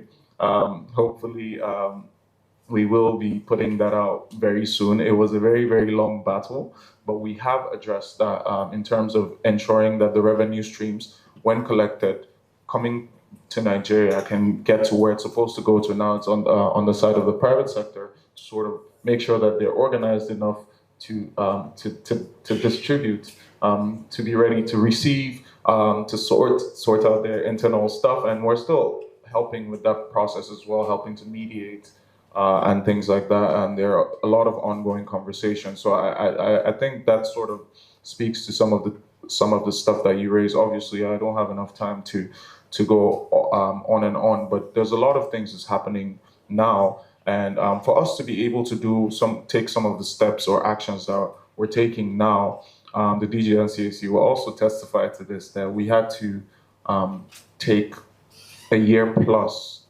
looking at the sector, strategically planning, gathering as much data as possible and gathering new data. We're in a very rapidly evolving sector as well that we also need to take into consideration. We're a very unique sector. In terms of investment, you don't necessarily look at our sector the way you would look at every other sector. We've also had engagements with the formal financial sector on how do they start to tailor investment tools, in terms of in preparation for investor readiness. How do they tailor things that are unique to our sector? That is very difficult to do. I say this not even being from the financial sector, but I know that because of the largely informal nature of our sector that the doctor just highlighted earlier, it makes it very, very hard to do. Yes, they see the potential. Yes, they want to put some money in there, but how do they do it without, in their own way, as the financial sector does, without losing their investment? And somebody in the first panel said something about making it easy, making the formalization easy. I think it was Alicia that said that. How do we make that formalization easy? Yes, at the end of the day, whether we like it or not, we're going to have to be a largely regulated, largely formalized, largely licensed sector for us to benefit from some of the ideal investment opportunities that would be coming into Nigeria. But how do we do it in a way that we don't stifle creativity? Because like Alicia also highlighted earlier, creatives are not really great at being structured. So I think that's also a question I would like to leave with everyone else, especially if you're from the private sector. How do you do that? How do you formalize and structure without, losing your creativity and not letting it affect your creative process? Because you need that long term to get to attain the type of investment that the sector needs sustainably, not just a fund now or a fund next year, but continuous investment in the sector that continues to bring the return on investment that Chike was talking about earlier. Can I just make just to that point as to why I think it's so important? For example, the current, I think last year's amount for globally for black box. Black box is the income that is earned in the music industry where no one knows who to pay. So it just sits with all the societies, and then it's distributed according to, on a sort of pro rata basis, according to. So if I'm a publisher that's earned 10% of income of that year, then I'll get 10% of the black box. It was about $500 million last year. That is just from broadcast and radio and offline income. I know that not a single streaming service, Spotify, Apple, Amazon, YouTube, none of them pay out 100% of income earned. The reason is because they don't know who to pay. And for as long, and I know that a significant part of that is going to be because of creators from emerging economies like this, who aren't registered, who don't have a chain of title, who don't know, where they just don't know who to pay. But we're talking hundreds and hundreds and hundreds of millions of dollars that are sitting there, and to their credit, there's lots of things that are wrong with streaming services, but they have no interest in holding on to this money. It is a pain in the ass from the point of view of accounting, auditing, everything, but they don't know who to pay. And I know anecdotally, of course, there is always lots of talk about the fact that Nigeria and Africa, but specifically Nigeria always, because Nigeria is always at the forefront of creative endeavor and content and producing and content production, that there is a real certainty, and we may find out that they're wrong, but I don't think they are, but a lot of that money belongs to African creators, Nigerian creators in particular, and they just don't know how to pay them. And if you don't know how to pay them, you cannot talk to a bank and say, look, I know that I'm going to be producing the next generation of Drake and Kendrick Lamar and whoever else it is, and therefore I need you to give me X amount of money. I mean, I'm not a finance person, so apologies for making it quite so basic, but to me that seems to be the equation. Is give me money and I'll make you more money back. And I cannot do that unless I can demonstrate what I have earned so far, what I anticipate I will earn. And the way that I can do that is by showing the streams of income. But there is hundreds of millions of dollars every year that just sits at the various collecting societies, which is not paid out. and cannot be paid out unless they know who to pay it to, and they will not know who to pay it to unless we can find a way to make it easy for creators, again, speaking about music only, to register their music so we know who they pay, and for the CMOs here to improve their relationships with, they have agreements with all the CMOs around the world, but to improve their relationship and to improve their perception that they are receiving money and paying it out. But we are talking hundreds of millions of dollars every year that is just sits around for 3 years until they decide that that is the cutoff for any legal action, and then they pay it out to whoever it is they know they can pay it out to. Honey, you're telling me that there's $500 million just sitting there that people should collect and don't, all because nobody knows who should get that money. And that is just from the societies. So you have, like I say, around the world, PRS, the biggest ones. Every single country has a collecting society, but the biggest ones are obviously going to be Europe and the USA.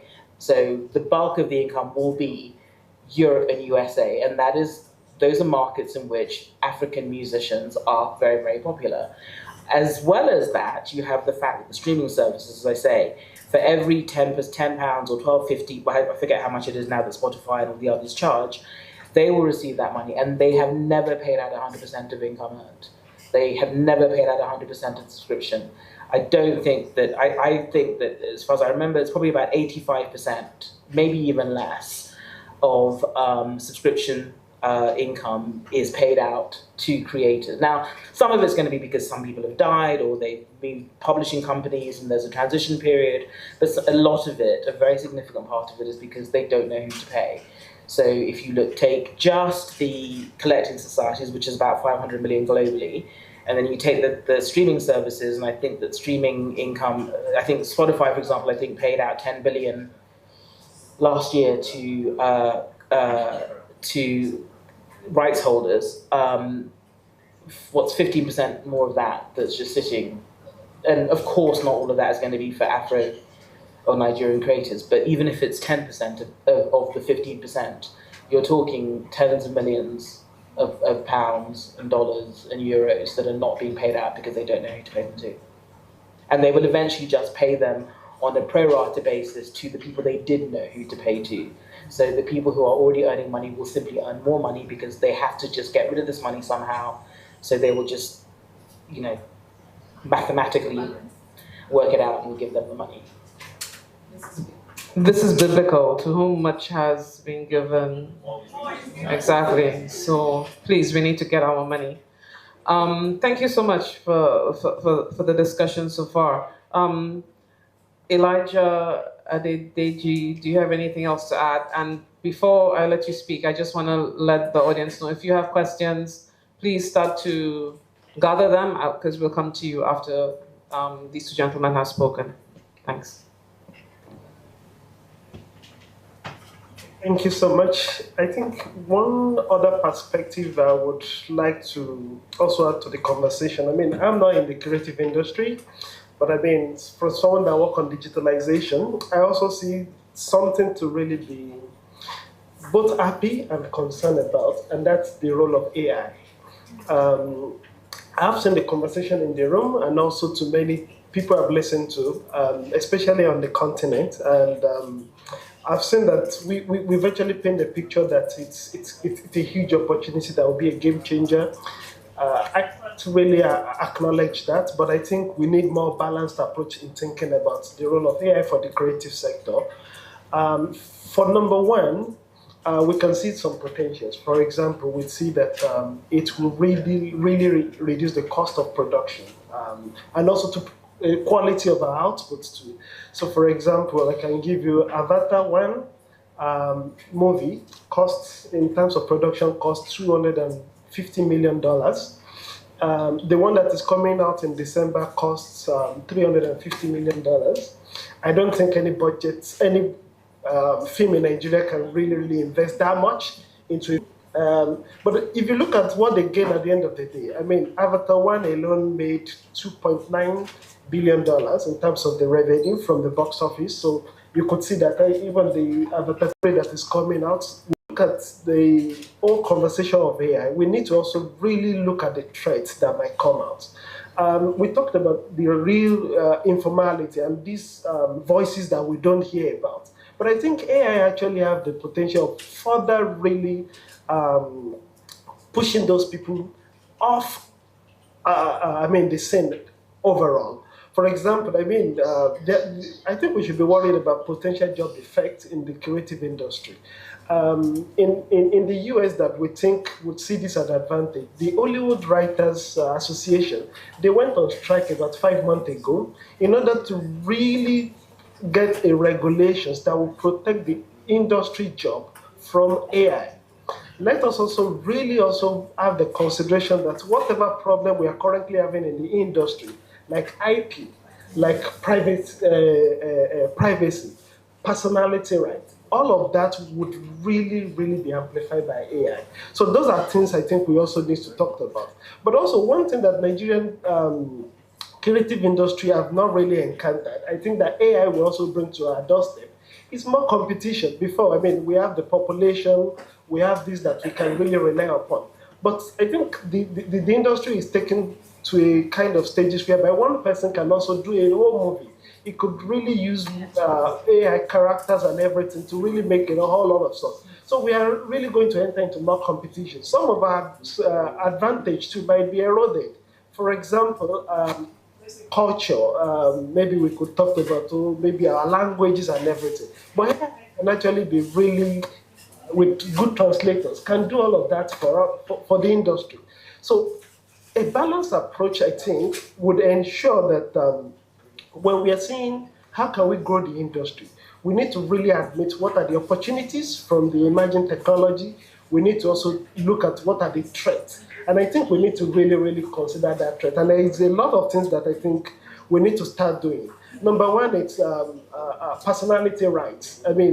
Our voices and images, how do we protect, the actors and actors, their image, their voices from being cloned and actually being used as a tool such that we can really monetize all of this. We need to also think about regulatory approach, just like the Hollywood Association has gotten the kind of guardrail put in place to make sure that there will not be abuse of the system from AI. How do we also ensure that we protect our whole industry from kind of what could happen with AI?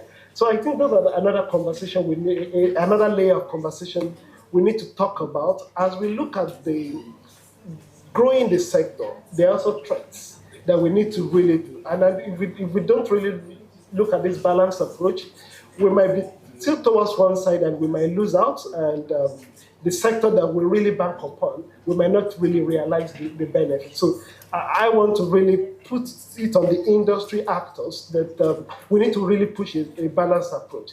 And one of the things that I've seen many countries are doing is every industry is going into what is called impact assessment of AI. And I think industry in a creative industry needs to also do that. What will be the impact on us? If you know that very well, you can actually plan better.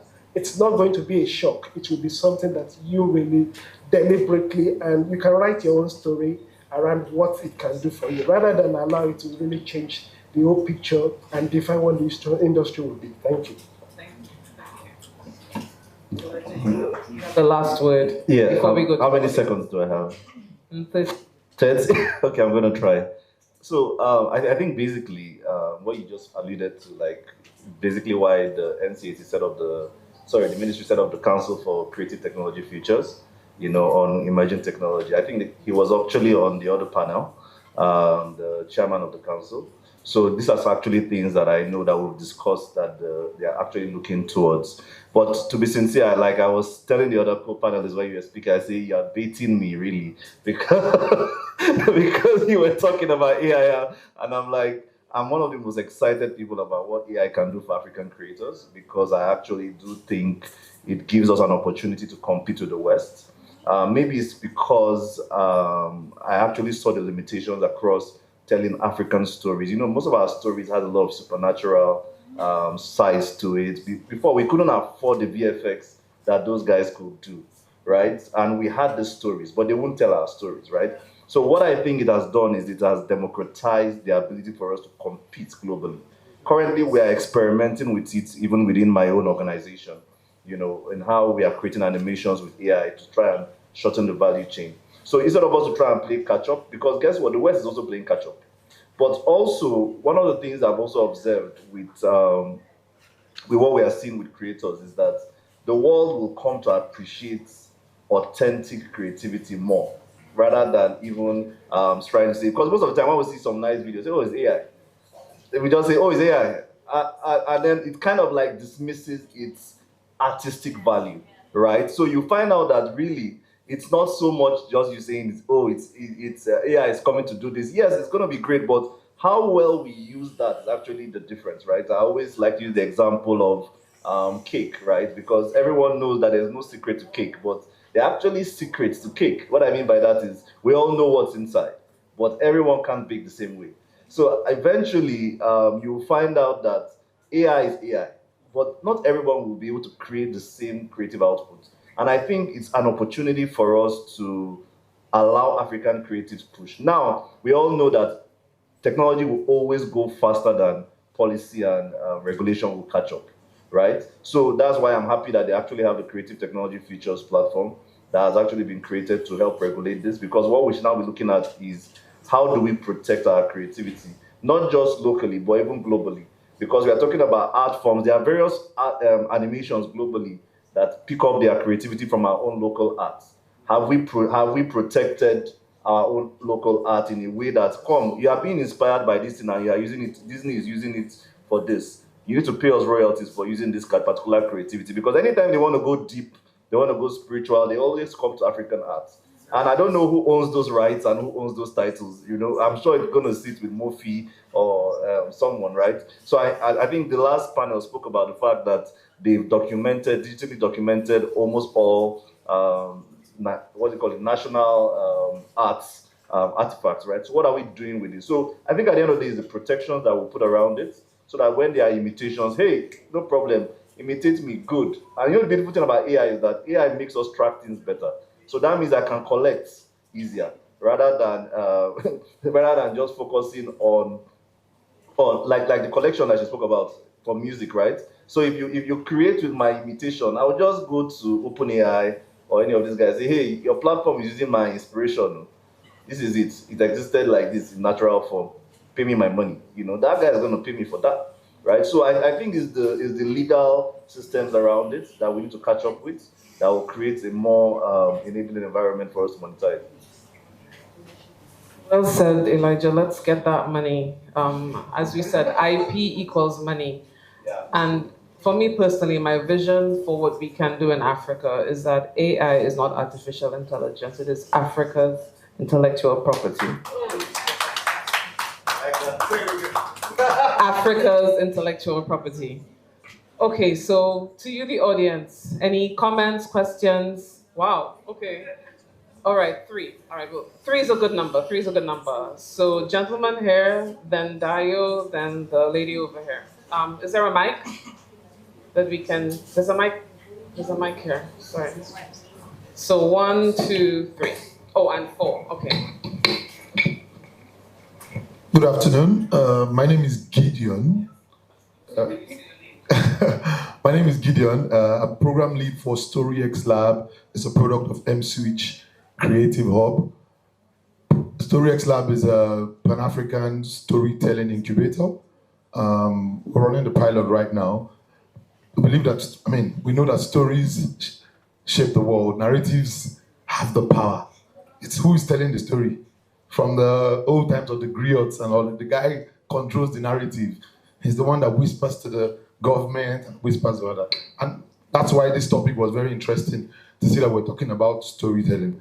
And I want to respond to Roshan, right?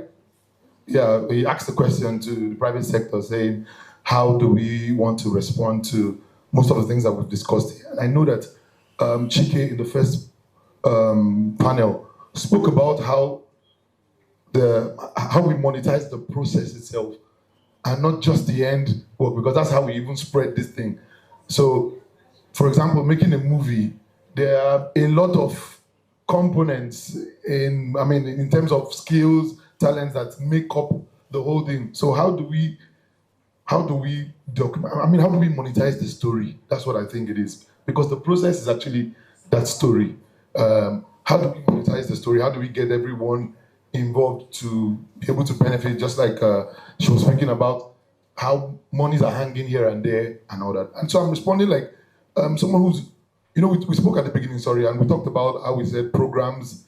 We're doing too many programs, and I do not kind of agree. I just think we need to do the right kind of programs, the right kind of skill sets, the right kind of right kind of programs that will empower that process, empower the people in that process to be able to monetize their talents or gifts and be able to pick out all this money that is hanging everywhere. And I mean, I'm interested to see how we want to do that. Part of what we're doing at StoryX Lab is to herald the rise of what we call the corporate storyteller. So every year there are 10,000 of ideas and people just bringing out stuff. And only a few get to see the light of day. And we're saying this because we are not documenting this. We're not telling the right stories. We're not, you want to have a great idea, but it's not resonating. You're not getting resonance. And we think that that's part of what we need to be discussing in terms of, for these creatives. I know we said there's no structure in creatives. I'm one of the people that says that creatives thrive in chaos, where there's that's where we thrive. But there has to be a structure. That's how you get the money. Because if there's no structure, you have all those things stored up and the money is lost, you can't get it. So how are we looking at those kind of programs? What are the programs that we need to push down to these creatives that we get them ready to begin to get their money? And I think that storytelling is one of those things that we need to begin to put there. Even in AI, just like I said, if someone who has the right prompts, who knows the right things to do, will get out a better product from AI than the guy who's just playing with Gemini or one of those runway ML or that.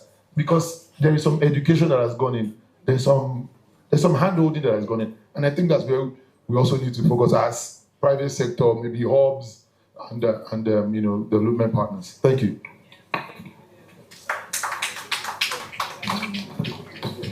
So I'm Daya, I was the moderator in the previous panel. I have a comment, a counter, and a warning, right, based on what I've just heard. The comment is this, right? Particularly you, Elijah.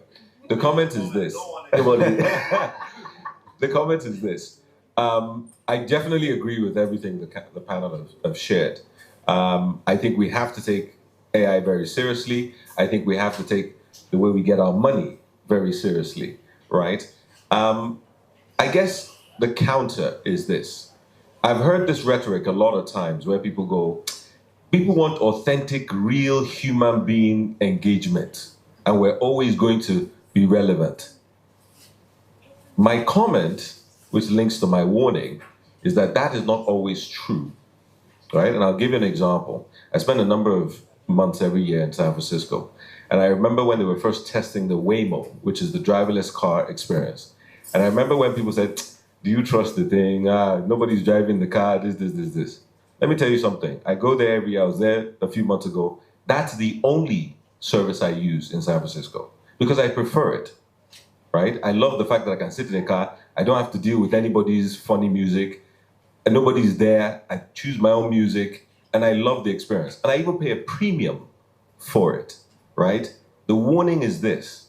If we think AI is going to somehow be the kryptonite for AI is authenticity, I think we need to think about a world where it isn't, right? I agree with you. Culture is incredibly important, and I think culture determines what we value. However, if a man is in the desert, right, he will drink any quality of water because he's thirsty. And I think what technology does is that if we don't pay our dues as promoters of culture, people will change their values, right? How many people, I think people are old enough here to remember when people thought online dating was a fad, right? How would you meet your wife? Online. I remember I was one of them. I said, online, how am I going to meet people? The number one way people meet people today and get married is online. And that's a change of value because of technology. So it's a warning. Don't be complacent. If you think authenticity has value, then you need to promote it. promote it in your art, promote it in your artistry, promote it in what we as a government promote, support, fund, all of those things. Otherwise, think about the guy in the desert.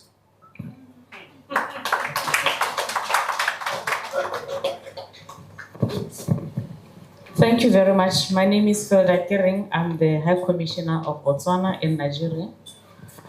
I want to make some comments. Can I go ahead? I want to make a few comments just strategically, to maybe share what we have and what I think can help us going forward.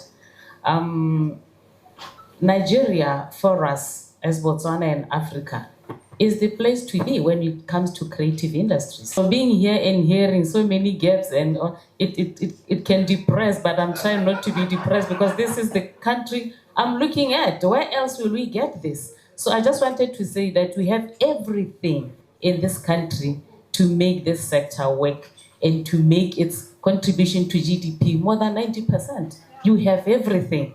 So I just want to encourage you that all these gaps and shortcomings and all these things that are maybe lacking can be addressed right here. I have a few comments to say. I think the ministry is well placed to be able to drive that at government level, having reformed itself to include the creative sector also blending with tourism to make sure that the consolidation is there. Brilliant. And now to deliver programs will be much easier with that. We have fragmented sectoral components in many governments, including our government, where arts is sitting somewhere, culture is another ministry, tourism is another ministry. As a former minister of tourism, I used to struggle with that. And I used to say, Mr. President, give me culture, give me those arts, because I need to trade tourism using them. So I think in terms of just strengthening what we are doing, institutional capacitation, institutional reforms, where we can have a well-consolidated and inclusive institutional framework that brings everybody on board will help, so that, what I observe here is fragmented activities, fragmented programs. There's going to be a weaving expo, tomorrow is a cook expo or food expo, and then there's music and everything. How can you consolidate that? Now, in terms of funding and access to resources and capacities, I think we must be able to package the creative sector so that it can be infused and find a place in all these other events and other sectors. Where do we find them? If there's Afrexim Bank, AFCFTA, African Union hosting related activities, we need to be able to say this sector can come in here and these are the projected financial benefits that they can have. Let me give you an example based on what we do in Botswana. When we have a big event like this, we always create a marketplace for artists to come and sell their souvenirs, come and sell their arts and crafts, come and dance, come in, and they get money. So they have a target. In this particular event that is running for the whole week, I made this amount of profits. So if we don't find place for them in whatever is going on, then we are neglecting them in a way, I must say. So every time I come to a place, I want to buy something. Like right now, I feel like buying. I bought this at the craft village sometimes. Where are they right now? So we need to intentionally create spaces for them to be able to trade continuously. So lastly, I think in terms of legal instruments, I want to also maybe just summarize to say, while we are doing so well locally, can we also connect with other countries? I want my people to come here next year and share notes, share things that others are achieving. We have the intellectual property policy of 2022 that seems to be working very well because musicians are already earning from that, tens of thousands of hundreds of US dollars and so forth. So I think that if we connect, we can be able to see ourselves and then we can also appreciate ourselves that we are doing very well. So thank you very much and I look forward to more interactive. Excellency. No, sorry, there was a gentleman over here and then you. Yeah. So Nigeria, you're doing well, or not? You can pat yourselves on the back, but don't get complacent. Yeah. No, there's. One,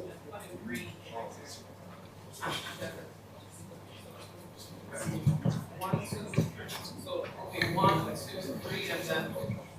Sorry, 1, 2, yeah. You're the last question. Okay, good afternoon, everyone. My name is David, and I'm a media strategist. So mine is quite simple and straightforward. I really want to know how the creative sector can partner with, is there a way, future of creative sector partnering with the financial sector? Yeah. Thank you. Okay, the gentleman, David will have them respond after. We'll take this gentleman in the front here, and then the gentleman over there in white, and the gentleman over there. Prince Emeka Kalo Magic Fingers. I'm the president of the Radio, Television, Theatre and Art Workers Union. It's RATAU. It's really the largest umbrella body for media and cultural workers in Nigeria. I really want to say that I appreciate the Ministry of Culture and Creative Economy, especially the DG, for putting up this together for us to come here and rub minds and see what concerns us most. Because my members are the major beneficiaries of whatever reward that should come to creativity and natural endowment, talents, skills, what you have. But I have an observation to make here, which I feel that this is the only sector that can help us. This is the only ministry that will also help achieve what we've been doing, clamoring for special recognition as maybe exceptional, very exceptional strategic agents. We work every day, storytelling emanated from the radio, from the television. And because we can tell stories without anybody hearing it if it's not projected by whatever mass communication organ.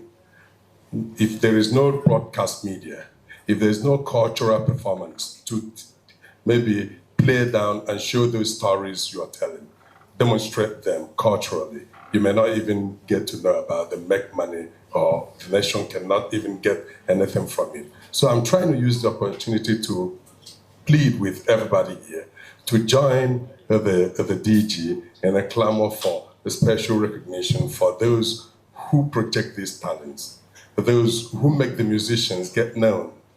Dan Maria here locally, I want to domicile. Dan Maria of Jos did a lot with strings, played so much with strings. But because there was not much recognition, you wouldn't know that his intellectual property that should be paid for globally is a global asset. It took only people like him recently to play out something from legendary Mike Ejaga, that it resonated what effort he made several decades ago.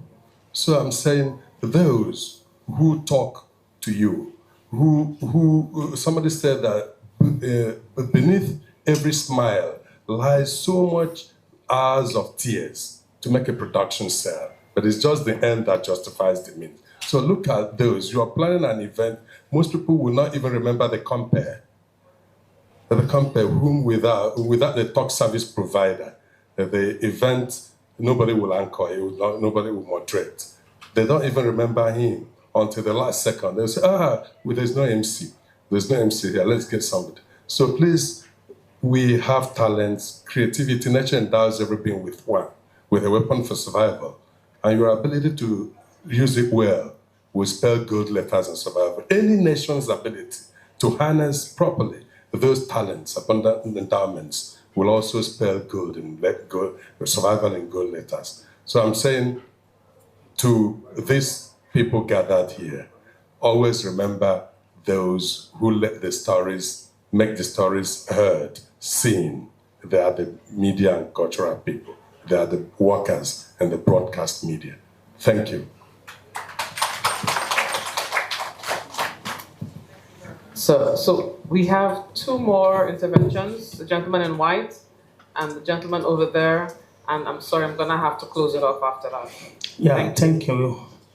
My name is Kodri Adu Kende. I'm the president of Afro-Caribbean Chamber of Culture and Tourism. First, let me congratulate the DG and his team, because what we are saying now is different. When we talk about NCAC, we've attended programs, but this is different. And then with the topic of today, when we're talking of storytelling, I still want us to do more. The minister is doing a very good job too. Kudos to her and the wonderful team too. Because if we can promote stories, to some of our, when we talk of Shango, Obatala, Amadio, and others, let us craft it into, what do you call it, comics. Let us what children can watch. Of recent, I watched one film like that. That my children are even clamoring to know more. It's showing about Lagos, showing about Africa. If you can do more, to promote this our history, and then where we came from, in the history of let's talk about slavery, how it's started and some other things. I think we still have a whole lot to do in that area. And if we can do that, with this industry alone, I have strong conviction that the way we are going now, very soon Nigeria will forget about oil, because this is an industry that can bring, that can increase our GDP to the level we want it to be. So kudos to you once again, but in the area of storytelling, let us look at our tradition, the history, the heritage, where we came from, and some of these so-called, because in this part of the world, when you are talking of Shango, you are talking of Batala now, they see you as another person. But in India, it's not like that. They know the history of their forefathers. And all these people we are talking about too, they are our forefathers. If you can do an history, storytelling, in terms of, what children can watch, what adults can watch, I think it will go along and it will sell. And we can make good money as a country. Thank you very much. Okay, this will be the last intervention, and I'll come back to the panel. Hi, everyone. Good afternoon. My name is Joshua Sabase. I'm a repatriated geospatial technologist. Before I get too deep into that, I just wanted to thank you, obviously, the distinguished panel, our DG ministry, for convening this event. I feel like it's extremely important. And I think I can speak at least from the youth element, especially someone who has come back to Nigeria. As a geospatial technologist, before I start, I want to ask a question, but I also want to make a suggestion. So it's a two-part, since I'm the last person. A geospatial technologist, I essentially basically digitize physical elements into 3D space. So that lends, into virtual reality, virtual tours, 3D scans of objects, artifacts, heritage sites. Documentation, essentially. And I feel like, I know the ministry also had an initiative with the Creative Economic Summit last year, where they wanted to have a situation where creatives go out and they tour specific sites, document them as well. I have worked a little bit as well in capacity with the NCAC, but for me, I want to see how, I know we also had the CEDF, which just ended recently, but how can we enable more young creatives to basically go out there and actually focus more on digital heritage, documentation, digital documentation, essentially. Is it possible whereby we can probably have maybe a huge team, 20 or 30 creatives, all professionals in their own field, go out and take a tour of the country, document as they go, create campaigns whereby, we can have this digital heritage documentation, social media influencers, whoever you may be, working as well in tandem with, cultural, stakeholders on ground. Is it possible whereby we can enable more youth to basically get involved in this way, protect our heritage? And of course, many people have, of course, expressed, the advantage of, Dirty December now coming back again, after the large year it had last year, more people are coming back to the country. What can we give people? How do we monetize, like you keep saying? When people come into our airport, what are we giving them? What souvenirs do we have? What tangible products, right? What digital records do we have? And I know, and I commend the NCMM for also, scanning most of our artifacts in museums, which is of course a fantastic first step. But at the same time, if you look closely, I'm sure there was an expat as a key figure role there. Meanwhile, we have people on ground who can do the work and who are ready to do the work. How can we enable more of that? And I'm not coming for anyone, but I'm just saying, how can we enable it more for us, by us, and how can we really develop that youth talent? So suggestion, thank you. Thank you very much. Just to say that on your comment, the next panel will answer some of your questions. So this is like, stick around. I see some people have left already. All right, thank you very much. We've had really rich interventions from the audience. Panelists, our time is limited, so I'm gonna give each of you 45 seconds to comment on anything you've heard from the room and any other thoughts you wanna add. So should I start? I'll start with 45 seconds, 45 seconds, 45 seconds. If they finish fast, you get the extra time. Go ahead. Okay, so thank you so much. I mean, just to reiterate my point on, and the point on rebasing and really linking what we're doing in this room to better capturing the GDP of the creative sector. And I think I can use a story to, sorry, 45 seconds, to say that. So for example, if you watch, let's say you watch a movie in your home, the question is, what's the link between that movie and the GDP? It depends on how where you watch it and the tool. So for example, if you have watched that movie on, say, Netflix, that will add to the GDP, and that will add to the GDP weight. Because when they come to you and ask you, what have you spent your money on? You would actually say Netflix subscription, and also there will be an income and exchange of value. So that will add to the GDP, and it will add to the GDP weighting system. For example, if you have watched it on, say, YouTube, it won't add to the weight, it will add to the GDP, because maybe someone would get the money in terms of advertisement from YouTube, but when you are reporting your own activities, you don't actually mention spending any money or watching any movies. The last one, if it's actually a pirated copy, it doesn't enter into the GDP, it doesn't enter into the weight. But the same activities, the way it's actually going to really be linked to GDP depends on many things. And I think the two things that depends upon is the enterprise ecosystem and the IP ecosystem in the country. And I think if we want to get it right in terms of better linkages, we need to think about our intellectual property ecosystem and the entrepreneurship that can really, really create that value and be protected by the IP system to really make sure that what they are invested in, they can actually get the money. I think market can help us, and government can help the markets. That's my point.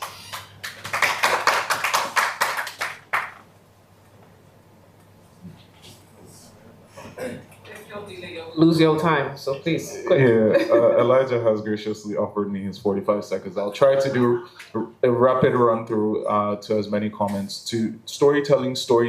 I think that's one of the things that DG NCAC is a big champion for that. He's been highlighting that from his day one, and storytelling and franchising, those two things, and he's working towards that. So yes, we're in alignment and thinking about that. In terms of recognition, yes, we're looking at a framework like that. DG NCAC again has set up some sort of ambassadorship program in collaboration with the ministry. So yes, we will start to roll out programs like that. In terms of the sector collaborating with the formal financial sector, I think Alicia is in a better position to answer that. So maybe when she's wrapping up. And most interestingly, to your comments, just because that is also an area I cover. When I started, I was just M&E and policy, but heritage is also one of my portfolios, and it's the most interesting part for me. The policy and M&E is just numbers and doing a lot of reading and stuff. But I absolutely love the heritage space. That's the one place I'm really passionate about. And I remember, I think we met some time ago.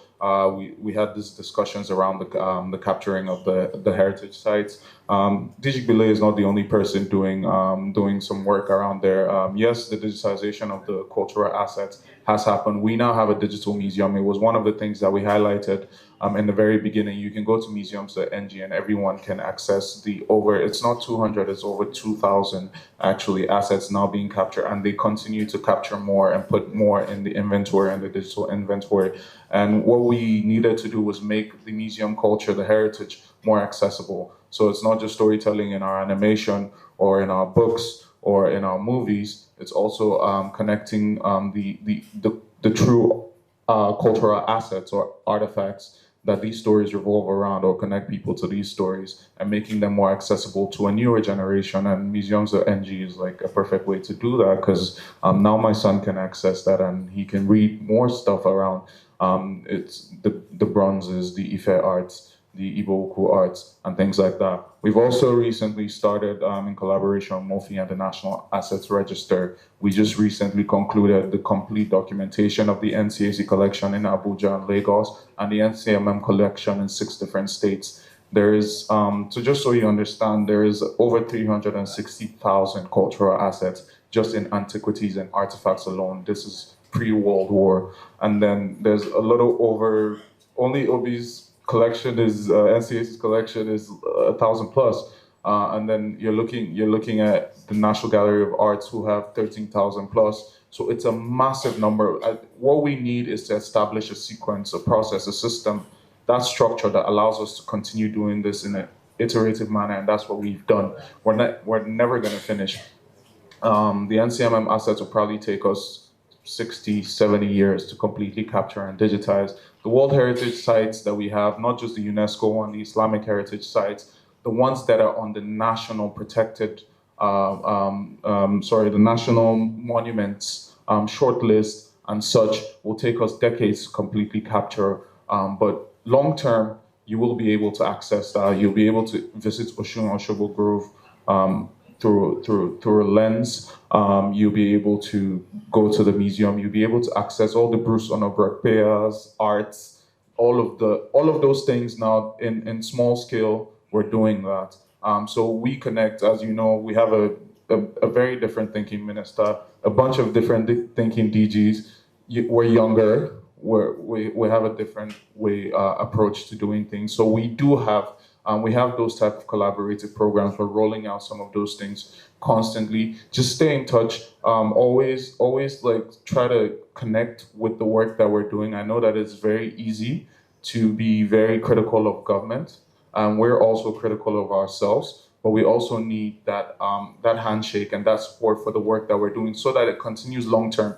The more interest and the more buy-in that the private sector and the average Nigerian shows into the stuff that we're doing now, the more its continuity is ensured beyond this administration. And continuity is one of the biggest problems when it comes to government. It ensures that these programs, these initiatives, these projects continue to survive beyond this administration. And I'll just stop there. But I would love to have a much deeper conversation around some of these things with other people who are, a little more interested as well.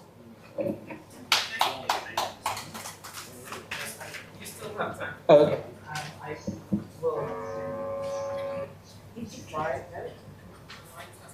Okay. I would say I guess I can summarize in terms of the question that I was asked initially, was Nigeria investment ready? Unfortunately, I understand, because I've worked with creatives, I guess, most of my career. There is the understanding that they find, regulation and rules and doing things the right way a little bit difficult. But they're also adults, and they're also grown-ups for whom this is a business and for whom it is their life, their livelihood.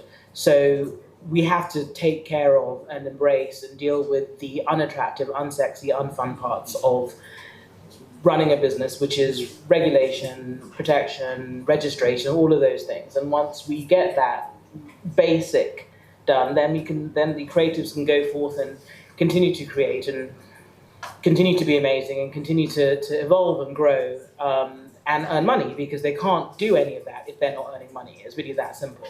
And I think the other thing I would say, the headline of this whole thing was the economics of soft power. I don't think we can underestimate, and I'm saying this from a foreign point of view, foreign investment, what I think it means. I mean, I've known Obi for a very, very long time, and I don't think that there is anybody who is more passionate and more capable and more interested and more invested. I mean, this is seems to me like a real potential, having someone like him in place. I don't know, this is a moment that I hope that we'll look back on in time, in several years, and say this was, I think that there is a bigger picture. I mean, the creative industries itself is a big enough picture, but there is an even bigger picture as to what we can do for our country and for the future generations if we make the creative industries pay and become sustainable.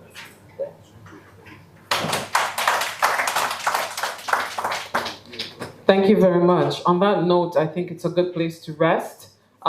Just to comment quickly on the question about creative industries and financing. Yes, the conversations are happening. They've been ongoing. We discussed it in the last panel that it's really about creating that understanding for the financial.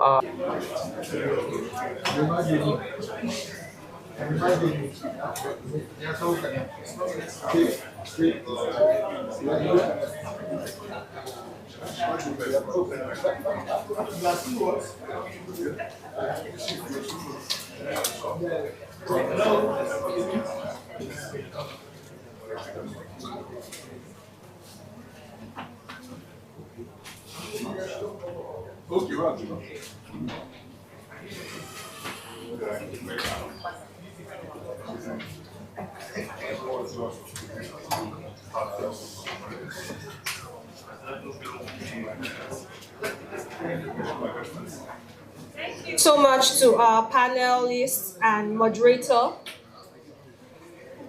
for unpacking such powerful insights in the second session of this event. We would like to move to our final session. And for this session, we'll be discussing why creativity is a secret sauce for Nigeria. To moderate this session, I would like to invite the Director, Research Documentation at NCAC, Dr. Chinedu, to come on stage and also invite the panelists for these discussions. Thank you.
Good afternoon, all.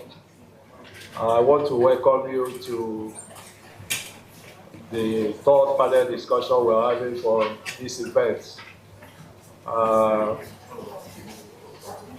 hope people are not tired.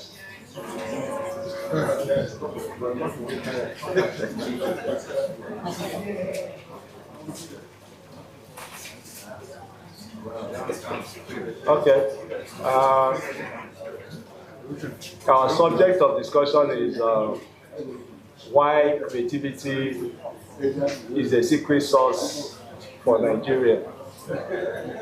And to do justice to this discussion, I have here with me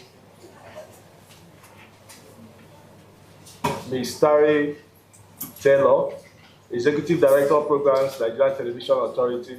You're welcome, ma'am.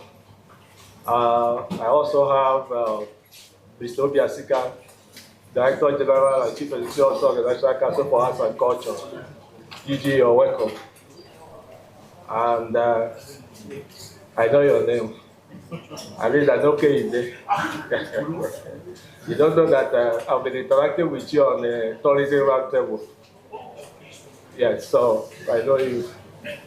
So you're welcome to the panel. Josh, I think you should come and join the panel. Yeah, you were asking long questions. Come okay.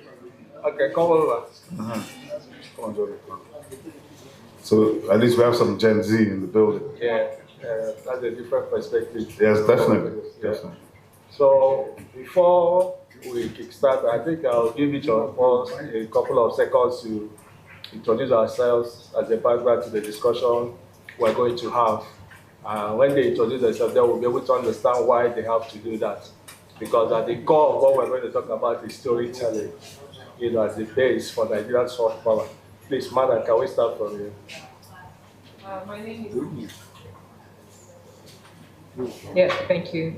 My name is Tari Taylor, Executive Director of Programs, Nigerian Television Authority. Africa's largest network, Nigeria's public broadcaster. Thank you. My name is Obi Asika, DG NCAC, Nigeria's cultural lead agency. Yes, my name is Kodri Adu Kende.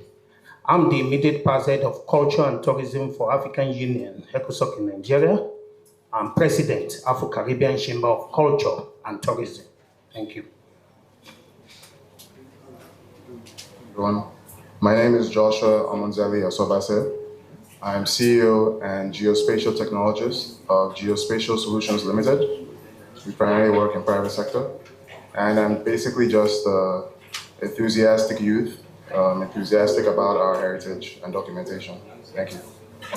Thank you very much. Nigeria's creativity is more than entertainment. It is the language through which we tell our story, export our values, and shape global imagination. We can talk about Afrobeats, Nollywood, our fashion, gaming, our creative force. These are the things that define how the world sees us. So this panel will be exploring why creativity remains our secret sauce, the soft power, opportunity, and national transformation. Gigi, sir, I know that you are one of the people at the heart of telling our story. You are so passionate about it that at every discussion, you've always emphasized the need for us to tell our stories, and that the base for Nigeria's soft power lies in us telling our stories. Please, can you enlighten us more about how storytelling shapes Nigeria's global identity and economy, please? Yeah, thank you very much. Yeah, well, I believe that when I first came to the NCAC, my first objective was that NCAC has to become a storytelling organization. Because if you're working in this sector and you're not telling stories, you may not really be working. Stories are the key to everything, and stories are told in many different ways. Obviously, when most people think about stories, they think about books, novels, poetry. But obviously you have film, you have music, you have visual art, design. All of these things are storytelling. You have fabric. When you look at Akwete, Ashebi, Ashoke, the designs in these fabrics are all part of storytelling. So until you recognize the value in yourself, it's hard for other people to see value in you. And I think one of the key problems we've had as Nigerians is undervaluing ourselves, diminishing our own cultural assets and our own heritage. And that is why storytelling is so important. And just to give a small data point on this, in 2024, we just published the Nigeria Creator Economy Report. I hope Elijah's going to fix the link. Yes. Okay, thank you.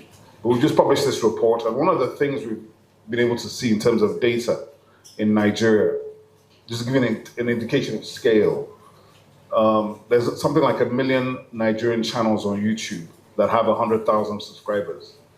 They are all storytellers, whether they're using music, whether they're using video content, culinary arts, fashion, comedy, it's all storytelling, right?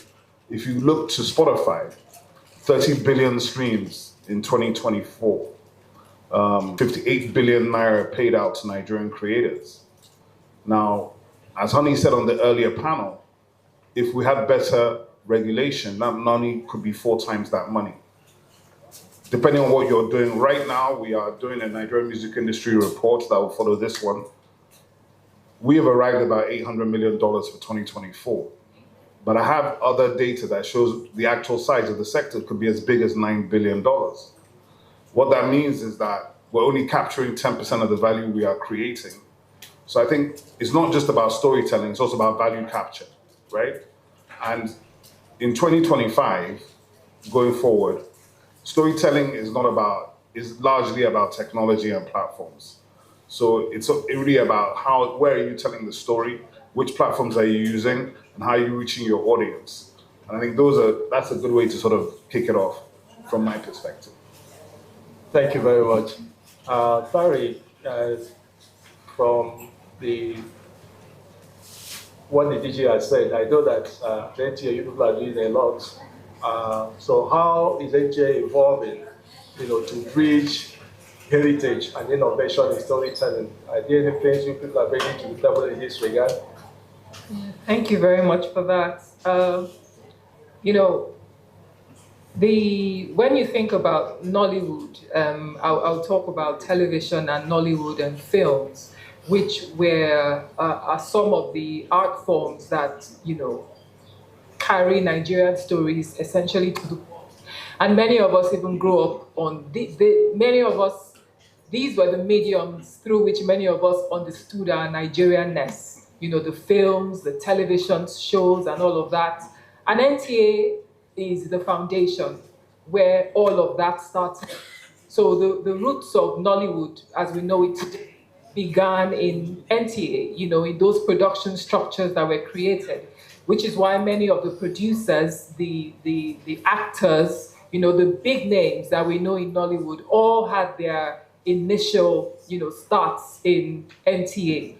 So we have always been that foundational place for storytelling. That is the heritage that we have.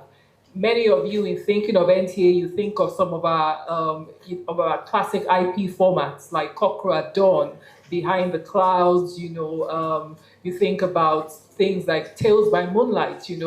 These were formats that united Nigeria, that gave us a sense of who we are as Nigerians. Many times when we want to think about, we all have, and the beautiful thing about story is that it gives us collective memory. We can all, when we all think of Aki and Popo, we all know who those, we know what that is. There's something that, there are memories that we can all connect when we think of those characters. When we think of Chief Debudaya, it's collective memory. It's something we all share. So you see how storytelling somehow subconsciously has created some sort of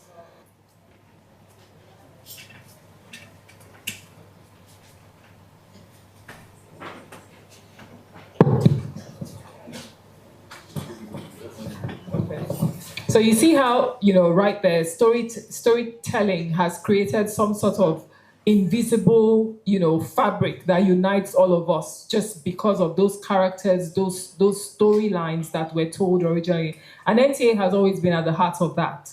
Over the years, perhaps, we moved somehow away from that, leaning more in different directions, but now we're back. And now we're taking our place right now again at the center of storytelling, because it falls right in line with our mandate to inform, to educate, and to entertain. And Nigerians, we love story, we love entertainment in whatever form that it comes, whether it's through dance, through music, through watching films or watching television series. So we recognize that in fulfilling our mandate, we cannot move away from the core of what we do, which is storytelling. And we've now gone back to establishing ourselves and everything we do to ride on that thread. So we're bringing back some of our classic formats. We're remaking them because we know that there are several generations who may vaguely know some of these titles, but just have not had the experience of what they are. So we are partnering with Nollywood producers to remake some of these classic formats for the Gen Z and the Gen Alphas and generations to come, so that we can all still connect in that institutional memory. What their parents grew up watching that shaped them, these generations can also connect to those stories, and it forms a larger national memory. So these are some of the responsibilities that we have at NTA, and we don't take them lightly. Something DG Asika said that resonated with me was about the authenticity, about who are we, I think we are at our most authentic when we are creative. That is the original Nigerian. Many times the debate comes up as to what is our national identity. Go into our stories, go into our characters. Why do some characters resonate with us more than others? Why does Osofia or, there's certain characters that just stay in our mind and it doesn't go away because it struck a chord in us. Whether you are Igbo, Yoruba, Ijaw, Ibibio, these characters, you know, they portray that essence of what it means to be Nigerian. So at NTA, we recognize the responsibility we have to project what we believe is the national identity. And through the stories that we craft, through the stories that we project on our screen, we want to one day be able to say, this is who we are as Nigerian. This is the Nigerian dream. Because believe it or not, there is something like the Nigerian dream. There is something like the Nigerian spirit. You know, they never say die. Nigeria know they carry last. These are something that we all identify with, that in each of us, there is a strand of that DNA. And it's in stories that you can see that being reflected and being manifested. So it's a huge responsibility, and we recognize it at NTA. Thank you very much. Sorry, you could have said it any better. We're glad to hear that NTA is back fully. Yes. I want to welcome also Dayo. Dayo, welcome to the discussion. I know that you're a very major player in the creative sector. And I want to find out from you how brands and creators, you know, can monetize Nigerian creativity globally. Thank you very much. Principally, I feel like brands haven't really captured the opportunity around culture, and particularly around the Nigerian perspective. As Terry mentioned, there are so many values that we push out there into the world that are very underappreciated by not only us, the people that are actually like the representatives of this value, but also by a lot of companies that generate a lot of revenue off us, right? So classically, Nigeria know they carry last, right? Nigeria know they carry last is not just something that sounds nice. It is the embodiment of the resilience that is in the Nigerian people, right? That in itself is a powerful export. That in itself is a value that every brand should want to associate with. Every brand should genuinely want people to be resilient, because a more resilient people are not only a more productive people, they're actually usually a lot more loyal, right? Because they've got staying power, they've got stickability, right? If you mess up as a brand, which often you might, they're still going to be there with you, right? Because they understand the struggles. Now, that in itself is a story that can be communicated effectively through brand communications. Now, as you mentioned, we spent a lot of my career telling these stories for brands. But what I always get frustrated by is that the fact that they don't really want to embrace it as deeply as they ought to, right? And I don't really know if it's because they're afraid that if they embrace it too much, Nigerians will disappoint them. But can we all agree that we never disappoint? Why? Yeah. Because Nigeria know they carry last, yes, right? So that has always been something that has frustrated me sometimes. But what I'm loving is when I hear brands like the NTA who are saying, no, we're going to go back and remind people why we're a great nation. We're going to go back to some of these stories. Because the truth of the matter is this: I don't think I want to see another reboot of Cinderella, whether she's black, white, or Chinese. Can we please have another story? Can we have another narrative? And hopefully it's one that comes from us. So thank you very much. Thank you very much. Josh, I know you spoke a short while ago about what is happening in your ecosystem and how we can be able to use that ecosystem to tell our stories more. So please, can you elaborate more on what you're taking in that regard? Thank you. Thank you for the question. Yeah, just to echo what everyone has said, storytelling, of course, we know is very important.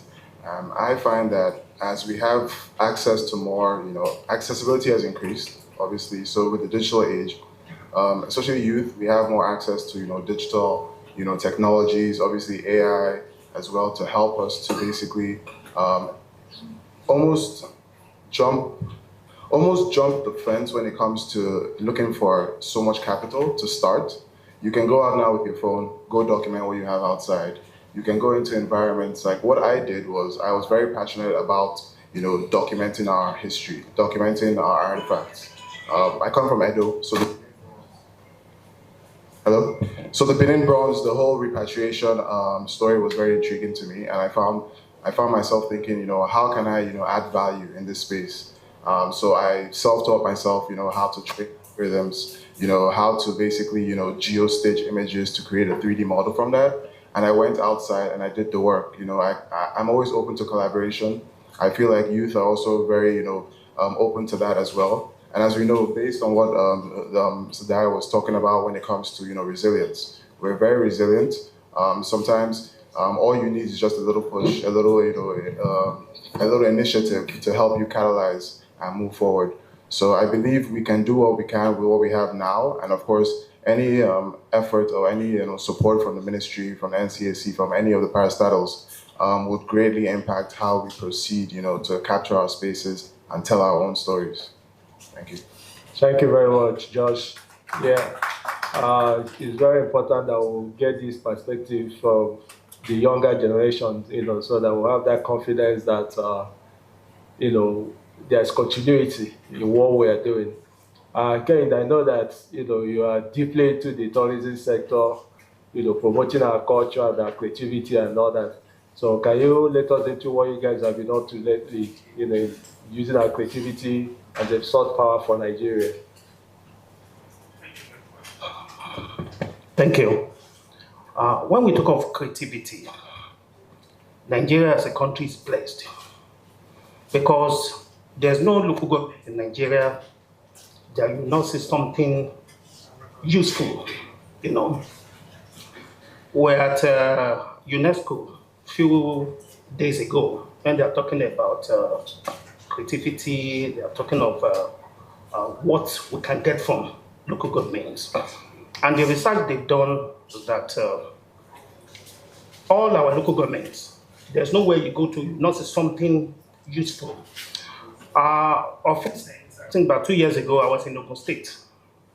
The governor invited our team, and the way we were taking around where they're making Adire alone. Adire is an industry on its own. It's a place where youths in numbers are making money. Some are just to tie alone. Some are to supply water, and they are going on something. So we now look at it that if local governments in Nigeria, states, can replicate this in all our local governments to produce this Adire, because Adire is everywhere now, unless we want to deceive ourselves. Or people are craving for it, they are looking for it. So when we talk of creativity, it involves a lot of things. I'm happy that DG and his team, they are taking up this now. Because in the past, there are a lot of things you see that we don't take cognizance of. We don't even take it serious. But now we are saying we can make money from so many things. And I come to what we are, like the question you asked now, what we are doing. We look at the Caribbeans, it's another story on its own. Because if you're in Trinidad and Tobago, you're in Bahamas, you see your brothers and sisters. They're like us. And these are people that we cannot even push them away. They're part of us. And to Nigerians, that's another area that we should look to in the nearest future. Like I used to tell people, that we can make good money, that will even make us to forget about oil from this industry. Number one, look at every year we take thousands of dollars, millions, to go on pilgrimage. It's our religion. Whether we like it or not, people are going to Hajj, contributing to Saudi Arabia economy. People will go to Jerusalem, contributing to Israel economy. There are some people in Cuba, people in Havana. Do you know, when you go to all these Caribbean countries, even Southern America, preach to them from tomorrow, from today till eternity about Jesus, they will not believe you. What they believe in is Shango, Obatala, Oya. They even know all these things better than us. Why can't we create an avenue where these people will come into Nigeria once a year for a pilgrimage? These are some of the things that the government need to look into in the nearest future, and then we should believe that once we do this, the issue of oil will be a second thing, because this industry can create enough job opportunity to our female unemployed youths. So thank you very much. Thank you very much, Kehinde. Yeah, like what we're going to look for in Sokoto is in our Sokoto. Yes, that we really need to look inwards and harness the opportunities in our country. I know that the DJ himself has been doing a lot in that regard, trying to sensitize the subnationals, especially through the Governors Forum, about the opportunities that are in their states and, the roadmap for them to utilize, these opportunities and bring them to reality. We hope that in the nearest future, we'll kick in, with that aspect. Coming to you, DG, I know that since you assumed the office, you've been doing a lot, institutionalizing creativity through different platforms like Discover Nigeria, ICE, Origins, and all that. Can you give us an update on what is going on presently? Yeah, thank you. Just before I get to that, it's funny, I just wanted to comment a couple of things that were said either side of me. Yeah, first of all, I just want to totally agree with him in terms of, as Nigerians, we need to stop being disconnected from ourselves, right? I mean in Nigeria and globally. You have to understand that if you look at Latin America, Brazil, there's 102 million black people in Brazil. 1 in 2 of them have Nigerian descent. So they are not some random people, they are Nigerian. Trinidad, St. Lucia, Barbados, Jamaica, these are Nigerians, okay? 60 to 70% of all the Africans that left this continent during slavery are Nigerians. So everybody worldwide that is black, 60 to 70% of them are Nigerian. So we don't even have to look for a marketplace. So if you understand that the African Americans in America have set all the trends in music, fashion, entertainment, and storytelling for the last 50 years. But what has now happened in the last 10, 15 years is they've begun to take ownership, which is why you have billionaires showing up. If they were allowed to have ownership 50 years ago, I mean, you know that James Brown would be a billionaire. You don't have to ask the question, right? So the point is that our opportunity is global, but you must dominate locally first, right? And what I mean by dominating locally is that when we measure the data, and I was mentioning earlier about some of the numbers on global platforms, I couldn't tell you what was happening on domestic platforms. So for me, that's a big gap. And that's where NCAC is working with the private sector on Discover Nigeria, which is about a discovery platform to enable Nigerian creators, right? Because what we look at is 99% of Nigerian creators have never been inside a studio. They're just on their phone somewhere doing whatever they're doing. But if we have a national hub network of locations, which are production spaces that they can come into, use these spaces, and actually get accelerated and promoted, because it's all well and good.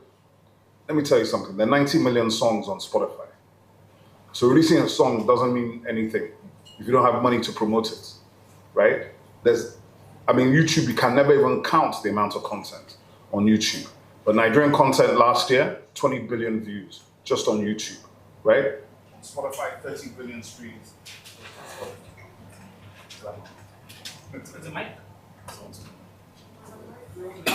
I'm back. So, for Discover Nigeria, ICE, and Origins, which is, when Josh was talking earlier, I was like, maybe he read my deck. But Origins is basically about the fact that humanity is really from here, right? Really, we can dress it up many different ways, but a lot of times when I see Nigerians who look like as if they're chasing white ancestry, I get confused. Listen, the Dufuna canoe, which is somewhere around Katsina, I believe, is 7,000 years old. Yobe, my apologies to Yobe, my people, no vex. It's 7,000 years old, right? 8,500 years. Yes. So now the real date is coming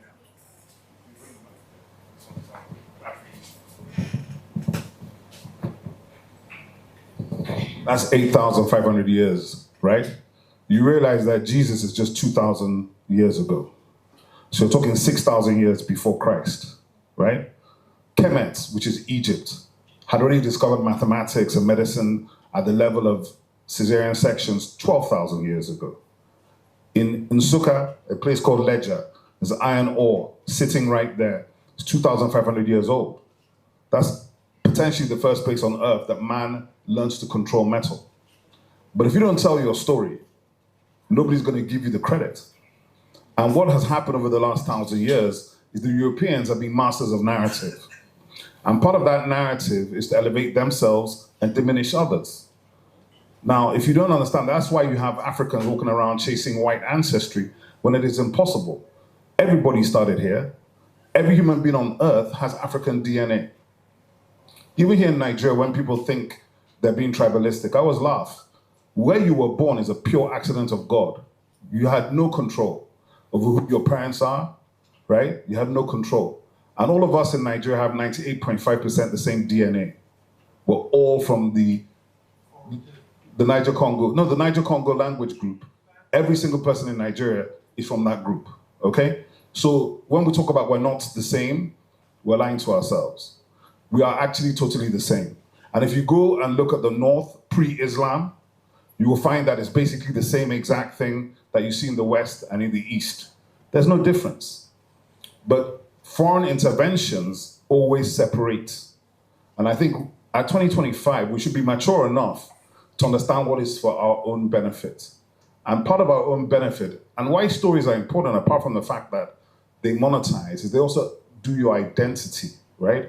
Which is what Tari was just talking about. The identity means that gives self-confidence, that gives funding. These are the things that matter.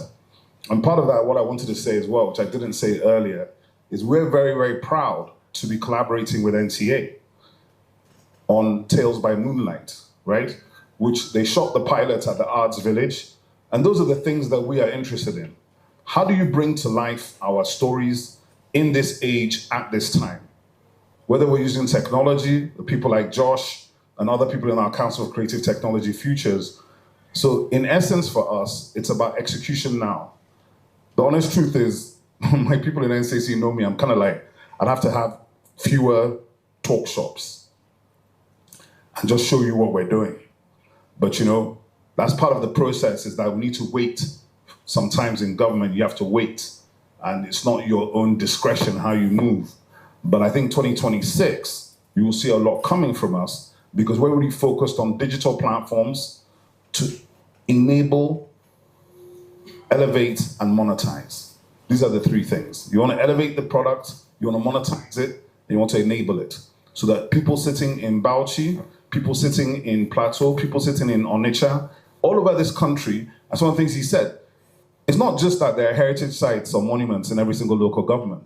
There's talented people who have original expression, who will not be able to get into this room, but maybe one day they'll hear something that was said here that will give them the idea that, oh, okay, this thing I'm doing doesn't mean I'm madness.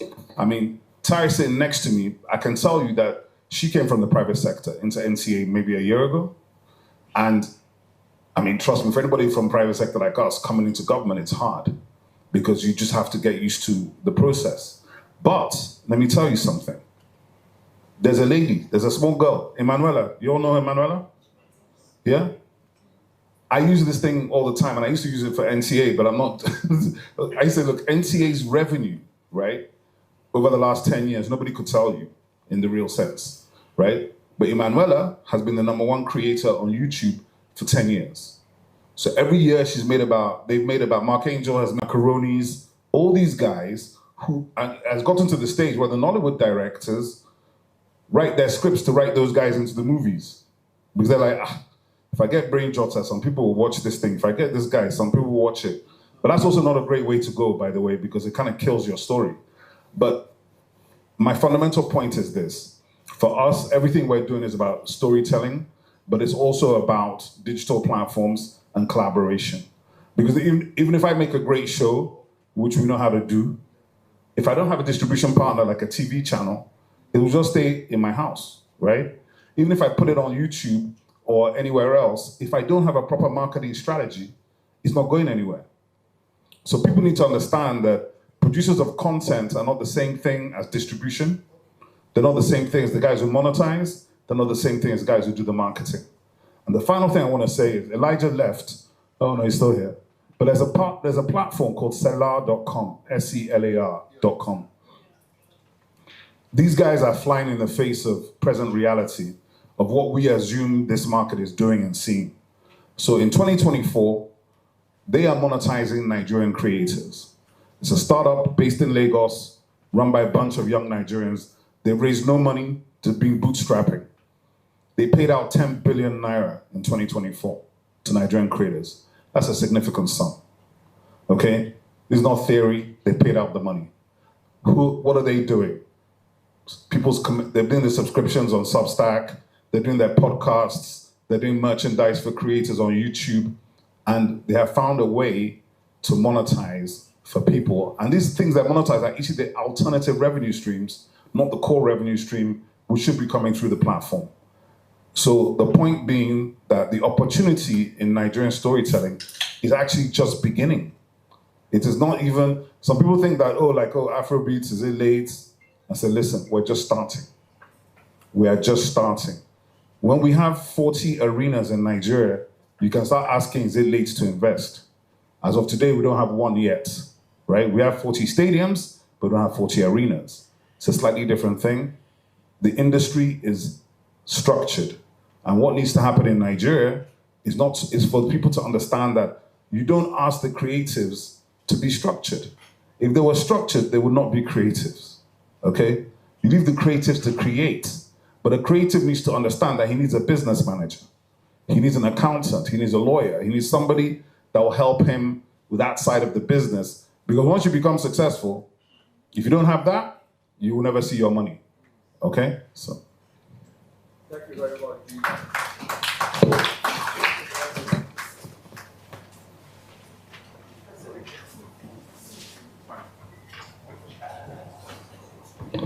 Okay, thank you very much.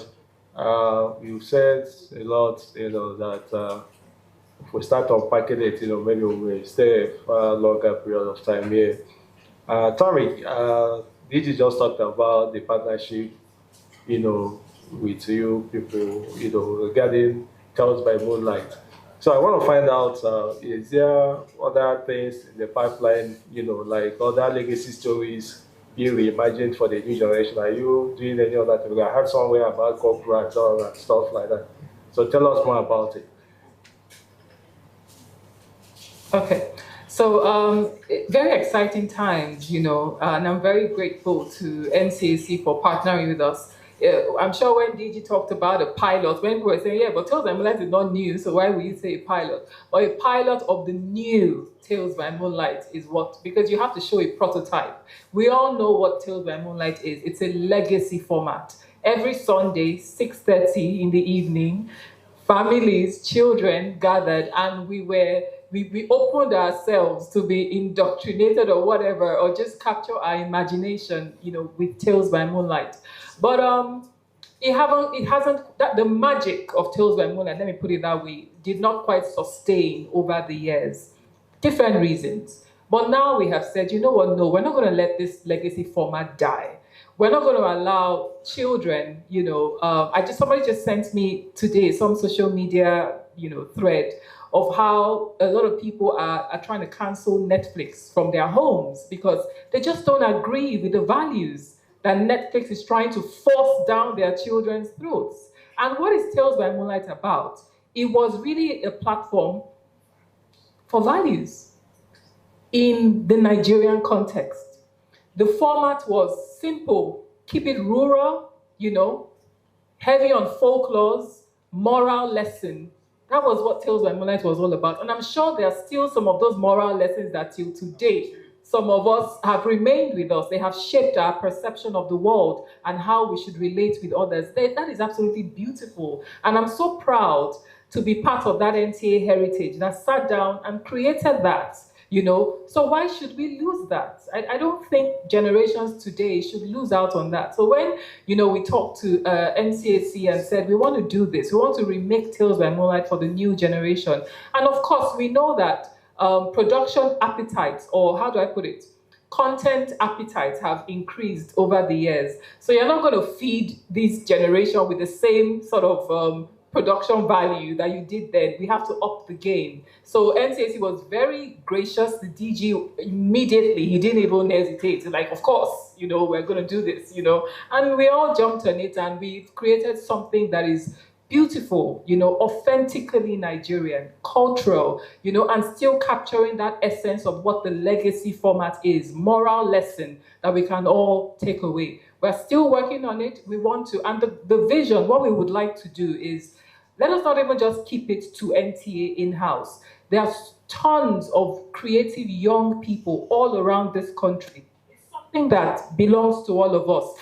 My dream is to see young filmmakers or young storytellers around the country, just commission them to produce episodes, blocks of episodes of Tales by Moonlight. We don't have to do it all ourselves. Although we will provide the oversight, we will keep them, you know, make sure they stay true to the format. But why not? You know, why don't we all do this together? It's a collaborative thing that is for Nigeria. And speaking of that, you know, something that I've come to realize recently is this thing called cultural imperialism is not dead. It is not dead. It is just reimagined. The way, especially European countries, are aggressive till today about pushing their cultural narratives and cultural policy, it's shocking. In my capacity, I have seen that, the aggressiveness with which they push Russia, France, you know, all of them, they don't sleep. They are pushing, and you ask yourself, why? Why is it so important to them till today that they want to dominate? They want their content to be what our children, we, even the adults, are watching. They don't sleep on it. They employ Africans to do the work. Canal Plus just took over DSTV. So the editorial policy for 40 million Africans right now will be coming from France. Do you think it's a coincidence? Do you think they don't know what they are doing? And we are sleeping on it.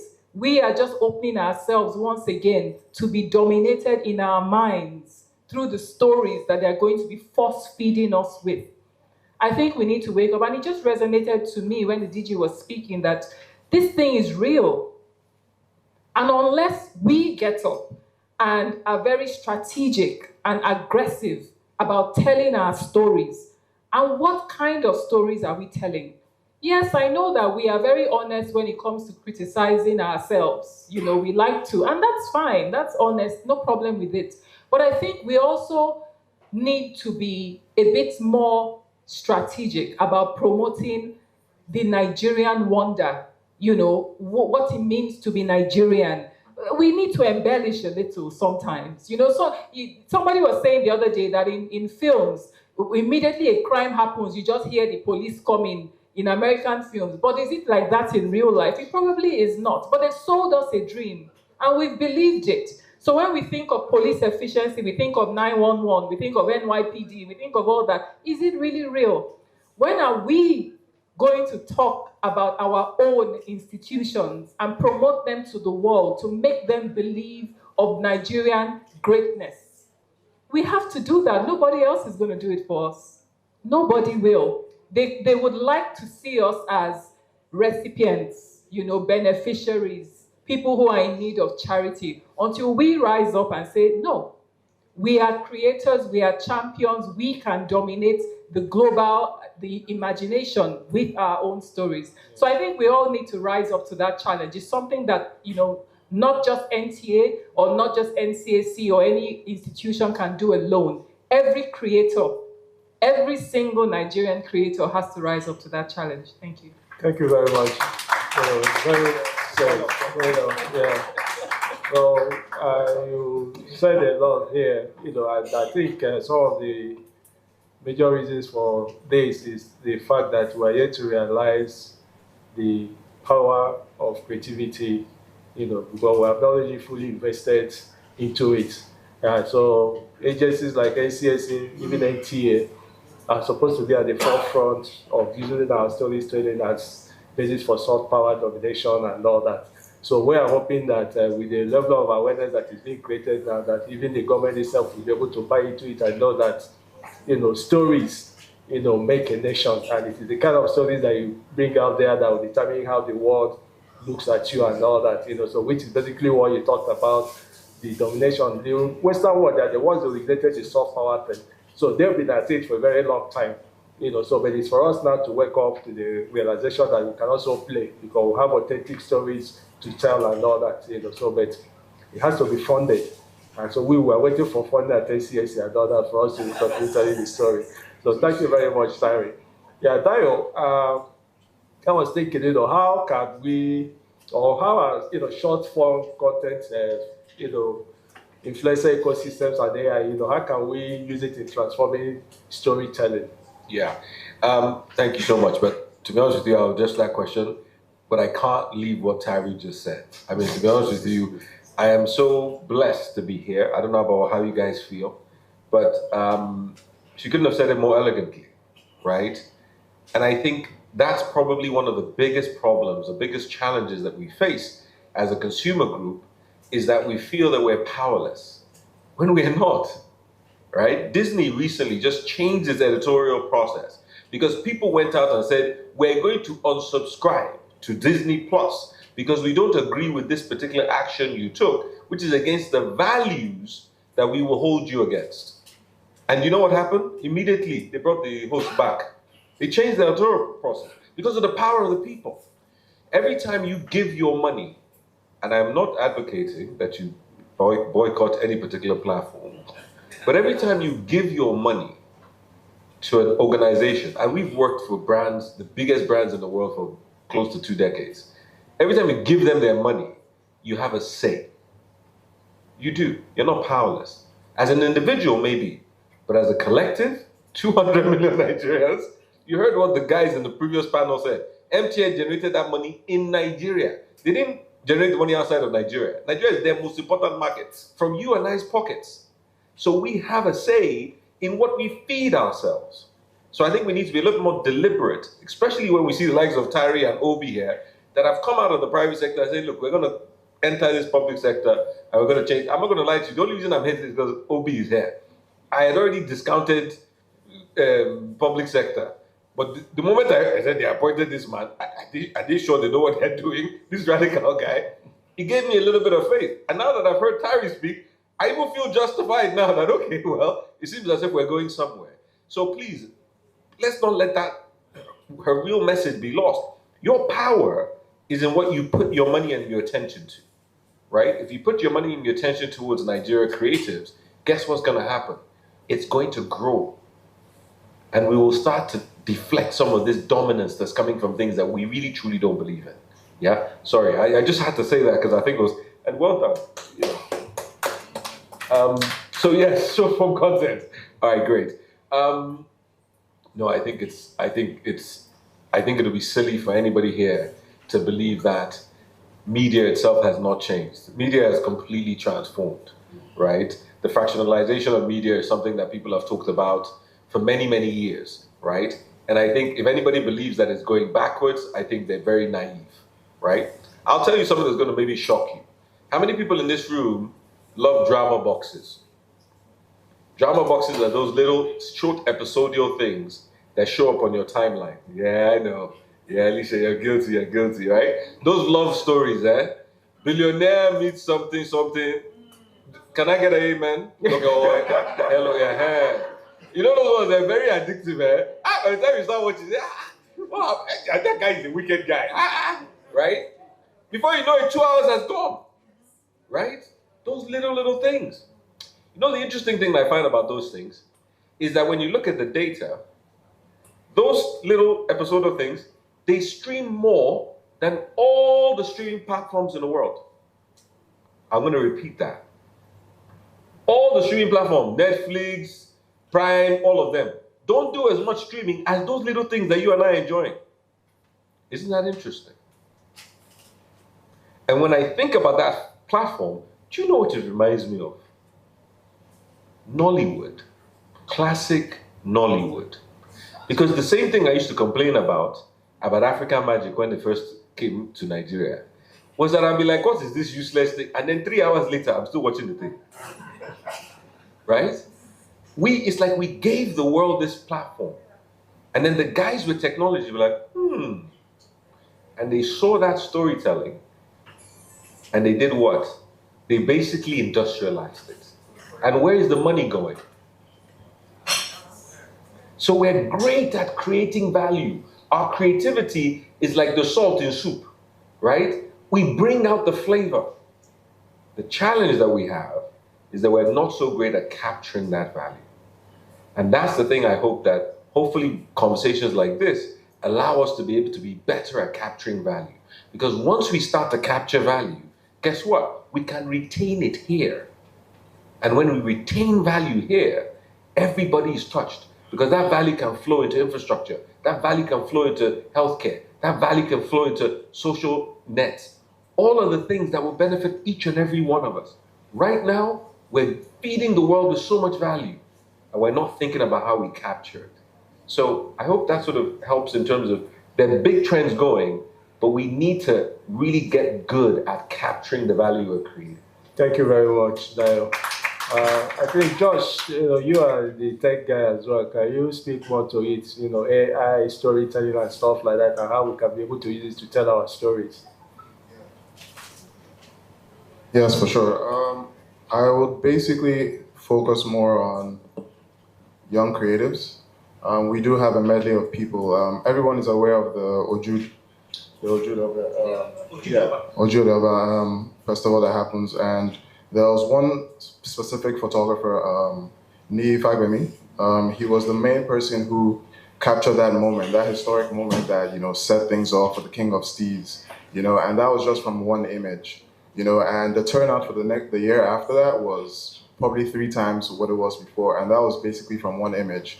We have many people on TikTok, on all these different platforms. Like DJ has also said, we have over 1 million, channels that are doing over 100,000, subscribers, and I feel like that's an insane amount of eyeballs on us. And essentially, when it comes to can we create, yes, we can, but how can we industrialize, package? How can we create platforms where we can enable more of these creators to really, fly and create a cohesive, storytelling point of view? Is it possible to have platforms where we highlight creators, maybe the top 50, and it's a rotating thing? Can we enable them with, lawyers, IP, IP protection? How can we, enable them with mentorship? How can we basically create this industry ourselves? And, every event we have, every cultural, festival, every situation where people come, especially, we just had the E1 in Lagos, which is of course fantastic, more eyeballs, but how many people were able to access that location, especially creative youth, to give that POV, that behind the scenes look, besides the whole polished, like also what Tari was saying, that narrative, there's this Western narrative we've always had. How do we get back to ourselves, and how do we retell our own stories? So essentially, it's almost the same thing, but short form storytelling is essentially extremely important. How can we have those short movies in an NTA capacity, a format where we can actually display that, in different channels? And yeah, that's what I would say. Basically, creators can do the work. There's a phrase that people say: creators are the new superstars or the new athletes. So how can we enable them to get to that new potential? Yeah. So. Thank you very much, Josh. Kehinde, I know, like I said earlier on, you are into the tourism sector and all that. How can we use our stories to market our tourism? The other time we were at Nikon Luxury when we had the discussion on our storytelling as the basis for the marketing of our tourism sector and all that, because at times we don't have big hotels that you can say that come to 7-star hotel and all that. So what we can market as telling this, our marketing point should be our stories, our culture and all that. Are you people in the tourism sector using this, or how do you people go about it there in the tourism sector? Tourism and culture are interwoven. There's no way you talk of culture talk of tourism. The first question we should ask is when the Westerners, when they came, the belief is that they met our people in a dark, they call it dark age. They came in, we are nothing to them. They are the one that brought that, But the question I kept asking is that when you say these people are, they are illiterate, they don't even know anything. When you came, it was Mungo Park that came to discover that. That's what they want us to believe. But the question is, why do you take our artifacts away? If they're not important, if they're not okay, why do you take them away? Now we are begging you to bring them back, and you don't want to release them. So that alone is a story on its own. Because we have a lot. Like DJ rightly said, not only local governments, I said local governments, but even there's no home in Nigeria that is not blessed, creative-wise. There's something that we spoke about one time like that, we call it panegyrics. Panegyrics alone, that is in Yoruba land, we call it oriki. Oriki in Yoruba land will tell you the beginning of that family, where they are today and where they're going in future. Because when they start chanting the panegyrics, it speaks a lot. And with that alone, we can make billions of dollars. So it's not left for young Africans to think, don't wait for government. I kept saying that. Because you want government to do anything, but you're deceiving yourself. Your destiny is in your hand. And with tourism and culture, it's high time, you come around, you can become whatever you want to become. Look at what is happening when this man became DG. Because before you look at entertainment, you see them, some people even see some of these are musicians as tout. There was a time they see them as votes. But look at what they are today. Look at what they are making. So it's high time you come together and think of what you can do for yourself. Don't wait for government. This industry is enough, is there to take care of you. If you say you don't have a job as a young person in Nigeria now, and you see tourism, you see culture, and you are still saying you don't have a job, no, that means something is happening to you. Come closer and see what you can do with your life. That is the message. Thank you. Yeah. Thank you very much. DJ, I want to come back to you, and we'll go back a little bit to the collaboration between NTA and CSEA, and I want to find out from you, what's, signal for creative infrastructure and storytelling this has. Are we looking forward to more stuff coming on? Thank you. Yeah, thank you. I don't even know how much I'm able to say, but what I will say is this. We have a slate of about 10 projects that we have with NCA. What we're looking to do is to get this first one out.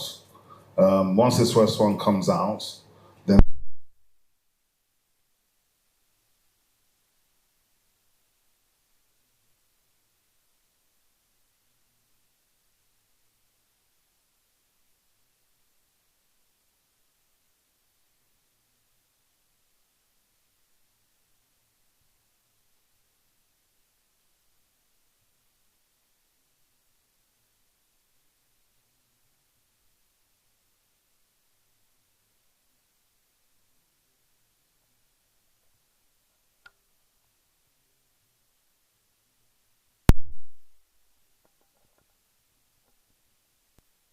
the elites that are watching DSTV or Africa Magic, even if it was 10, 11 million people at that time, it's nothing close to the other 150 at the million or whatever it was that they were looking at as the rest of the market.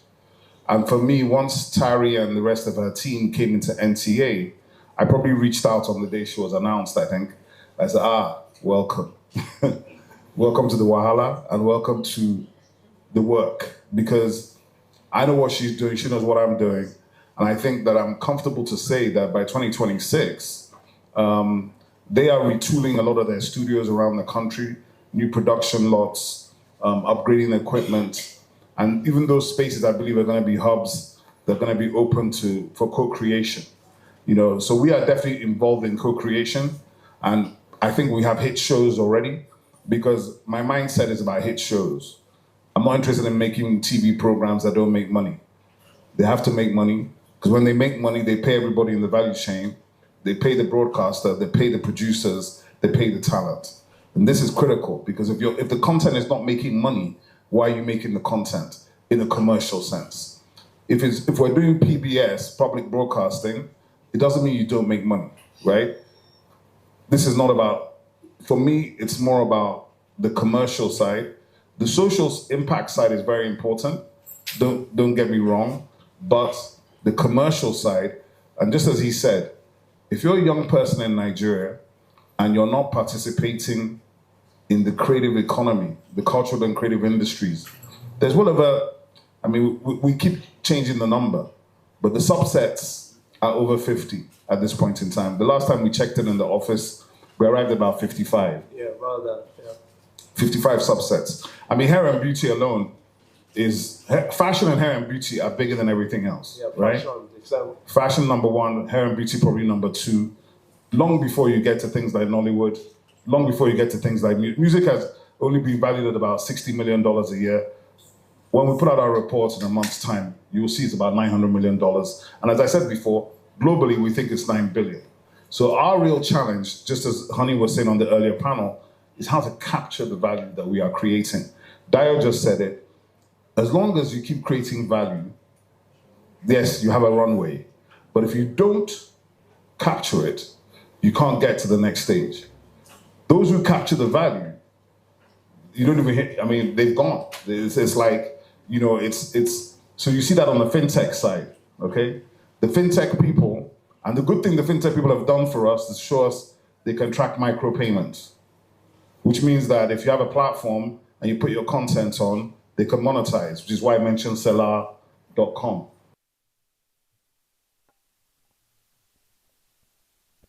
There was no place. That's why Nollywood was created, because Nigeria was still restricted. There were no private broadcasters. So you have to understand that we've already come a long way, but I think that the future is looking very, very bright. There's something that she said here, and I have to also comment on it. We have to do better when we talk about ourselves as Nigerians. Nigerians are very good at channeling negativity and not talking about Nigerian greatness. Nigerian greatness is not a small thing, it's a massive thing. In every market, in every country, there's nowhere in the world you're gonna walk into. I tell people all the time, any place I go in the world, if I see 100 people, black people, from 100 meters, I'll tell you the Nigerians. Because they're walking around.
Very, very happy to be here this afternoon.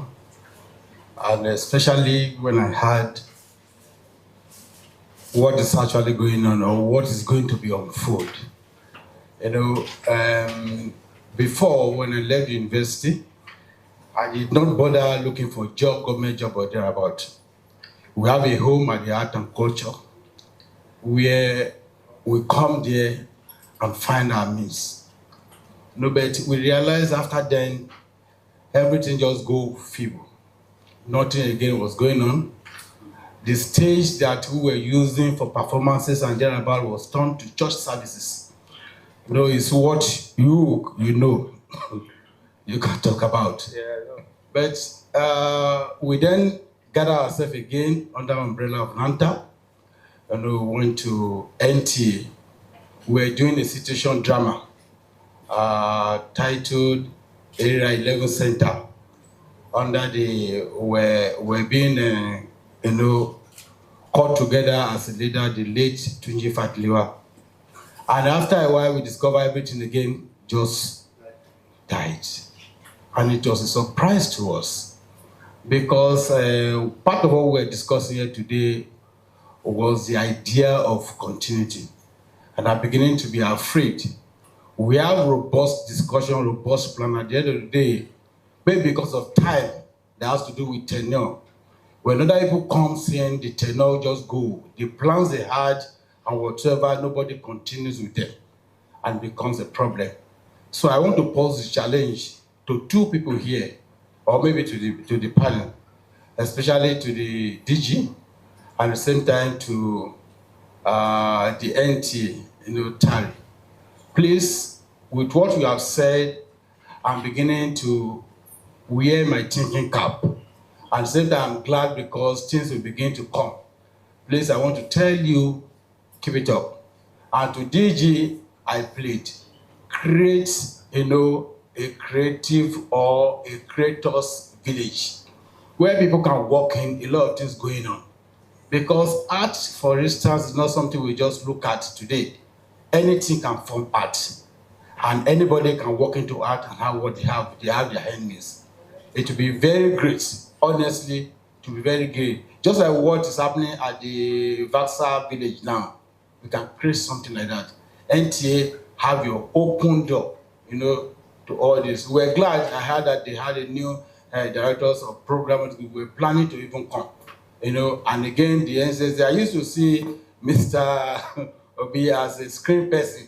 Sometimes where the auditioning and the program you do, I watch particularly the other, I don't watch the other type that, you know, the funny, yes, the idol, the funny type, whereby a man will come and will be telling you a lot of things, I want to do this, you know, it gives me, because that is, in itself, is creativity. And you remember, if you look at it, the data that we born in watching that, I particularly go for that. I don't watch the other, I don't have time, honestly. You know, this is good, I'm glad. And I want to put the challenge, please have an open door policy so we can walk into it. A lot of people out there can walk into that and do a lot of things. Thank you. Thank you very much. Good afternoon, everyone. My name is Gabriel Obochi, and I'm the convener for Made in Abuja. I want to, first of all, thank the DG, National Council for Art and Culture. From the point your name was actually listed for appointment for this particular sector, we're happy because those of us that have been inspired by what you've been doing outside the government, then bringing that into the government, we know that a lot will change, and that is happening. Thank you so much, you know, for all the efforts. We've been following all that, you know, and then for having a minister in the creative economy that is up and running, not up and doing, just not up and doing, up and running. Thank you so much. I want to tilt towards IP because that is where we are having a major issue in Nigerian content drive. A lot of people don't have given up because, yes, they are producing, they are doing stories, but of what benefit to them at the end of the day? You know, they can't scale up, they can't improve because they don't have access, just like other developed nations that have, you know, institutions or structures that have already been built to actually help, you know, derive value for their stories. You said something before you joined government. one of your interviews in Arise. You said idea is what is funded, not the person, not the person's grandmother's collateral. It is idea. Then I want to ask, around the world, ideas and intellectual property are funded. But in Nigeria, access to creative financing remains a major bottleneck. What are we doing to make IP bankable in Nigeria? So that, for instance, I produced the first edition of Made in Abuja without having any financial support last year. Aside, NTA gave me a very good support because NTA was there. NTA put that on network news across all their programs. Thank you, NTA. From the beginning till now, you guys have been doing so well, supporting the industry as much as you can. But having collated all of this as an IP as well, it is also difficult for us to make it bankable, for us to access funding to scale up or to actually do the subsequent editions as well. How do we make IP bankable in Nigeria? Thank you. Yes, Honorable Commissioner.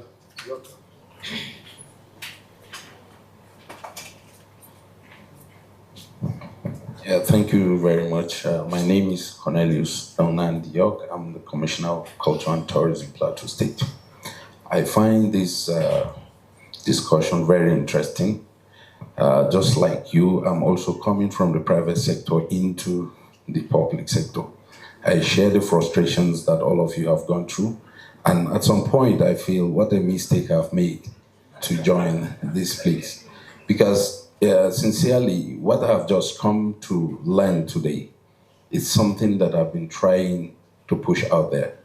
I come from a state that creativity is a low-hanging fruit. If you go to just at every turn and twist, you find something that will make money. And I see people coming into my state and actually pluck that fruit without even the state getting anything and even the creatives getting anything. And I was just sharing with the DG that unknowingly I just sat down. And on Tuesday, I'm having an engagement with the creatives on the plateau. And these are the kind of things that I thought I will bring to the table for them. Are you seeing this thing? So what is our part in actually these monies? You made mention of 30 billion stream on YouTube and 20 billion on Netflix. Okay, Spotify. So how many of those billions comes from my people? What I'm about to say, DG, is that please and please, you see, connecting with the subnational will actually drive the story better. Because most of the commissioners that are here or might not be here, because really, we have not been connecting with these ideas in Nigeria. Because if you are doing this thing in the national, and some of this data you're reeling out did not sit well with us, no commissioner will now sit and say, okay, how can I work in trying to look at the creatives? Because most of us, the nomenclature of our titles differs in states. Some is culture and tourism, some is arts, some is information and tourism, some, all of that. But there must be a synergy that can bring all of us together. And if we sit as maybe... Yeah, thank you very much, Honorable Commissioner. Before I allow the DG and Tari to speak on some of the issues you've raised, the data we're giving out is not from the center. It is from the subnationals. So whatever we're doing at the national level is based on what we get from the subnational level. But I understand the challenge. Like you mentioned, we have a Commissioner for Information and Culture, we have Commissioner for Tourism, which might not directly play into what we're doing. But this right now is a tax for the DG, based on the, how wide the cultural and creative economy sector is. It has to be more inclusive. So I think, me personally, I've always thought about that we shouldn't be talking about just culture. When we are talking about culture and creative economy, it should be wide and even digital economy. These are all part of the creative ecosystem. So that, like, when he himself is working very hard, meeting the governors in order to push these ideas to them, his expectation is that it's the states that will drive these things. You know, so it's not us in Abuja or wherever. You know, it's the states trying to create opportunities for the states. You know, but I'm always worried about that because most of the times when you're dealing with the directors, you know, state councils for arts and culture, their worldview is very narrow. You know, what they are thinking about is not the same thing as, you know, people, yeah, that is the truth about, you know, where we are presently. But I think the DJ himself is aware of this and is trying to create a more bigger platform, you know, where, you know, these issues can now be tackled headlong, and then you see the trickle-down effects at the subnational level. You know, so having said that, DG Tari and other members of the panel, the speaker before the commissioner also spoke about the IP thing and all that, you know, so I know that you have some information on the IP stuff. Yeah. First of all, thank you for the questions. I'll take them in the order they came. So, yeah, Chief Continuity, I think you're very correct that we all have experience of what we have seen from public sector. It looks like things are happening and then suddenly it stops, maybe because the chief executive changed. For us, that's why a lot of the programs we're doing, we're really partnering them with the private sector so that they're not going to be based on the institution per se. We want to enable the ecosystem by enabling as many players as possible. So our doors are open, and that's the way we look at it. The second thing on the IP framework, who else? Okay, it was you. Made in Abuja, yeah. Well, there are 2 or 3 things I have to tell you. First of all, monetizing your IP is a skill. Producing a great event or a great TV show does not necessarily mean you know how to monetize your IP the best way. So one of the best things to always do is to get professional advice. That might be an advertising agency, it might be an accountant, it might be a lawyer, somebody of that nature who can show you the steps to monetization. Because even building an event, some events take 3 to 4 years before they begin to see the sponsorship that would really let them to drive through. So that's the first thing. The second thing is this, I'm happy to tell you, I just cannot give you the date, but the work has been done in terms of the national IP framework around narrative and content. So what this is going to do is that, and the conversation, what I actually said at the time is that a lot of times we hear about these big funds and then you come and apply and they ask you to bring your grandmother as collateral. And nobody's gonna do that. If you had the grandmother to bring, why not just, if I had the collateral, I wouldn't give you anything. But the reality is this, and this is the thing where I think, and this is one of the reasons why we're getting closer to the financial sector, because there's a bunch of education ongoing. We have to re-educate economists, bankers. So instead of them pointing at the sector saying you're not structured, said, no, you have not done the work. All of these sectors, Silicon Valley is one of the biggest economies in the world. It is pure IP. It is not funded by government. Silicon Valley is a baby born by Stanford University that has created something like over $200 trillion of value, if not more, right? Hollywood is entirely IP. Silicon Valley and Hollywood are the reason why California is always in the top 4 economies in the world. So in Nigeria, what we're doing and what is agreed, and it was an interministerial task force, we're just awaiting FEC approval. So hopefully this quarter it will happen. Once that happens, then it will go to Bankers Committee. Once it goes to Bankers Committee, then it's live. So what this is going to mean is that if you have an original idea, if you own original content, catalog, whether it's music, literature, fabric, whatever it is, as long as it's something tangible or intangible that can be valued, then based on that, that can be used as collateral towards funding what you are doing, right?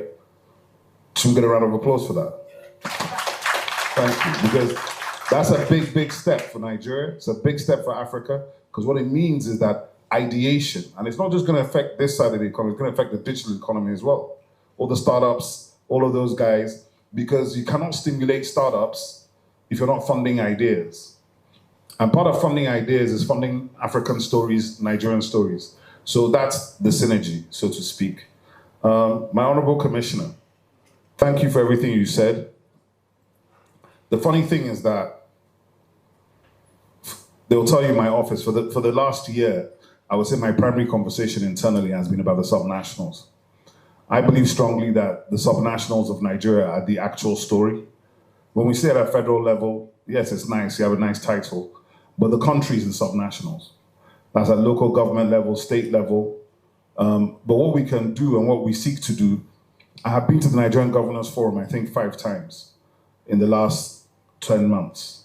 And I have to commend them highly because they're under new leadership.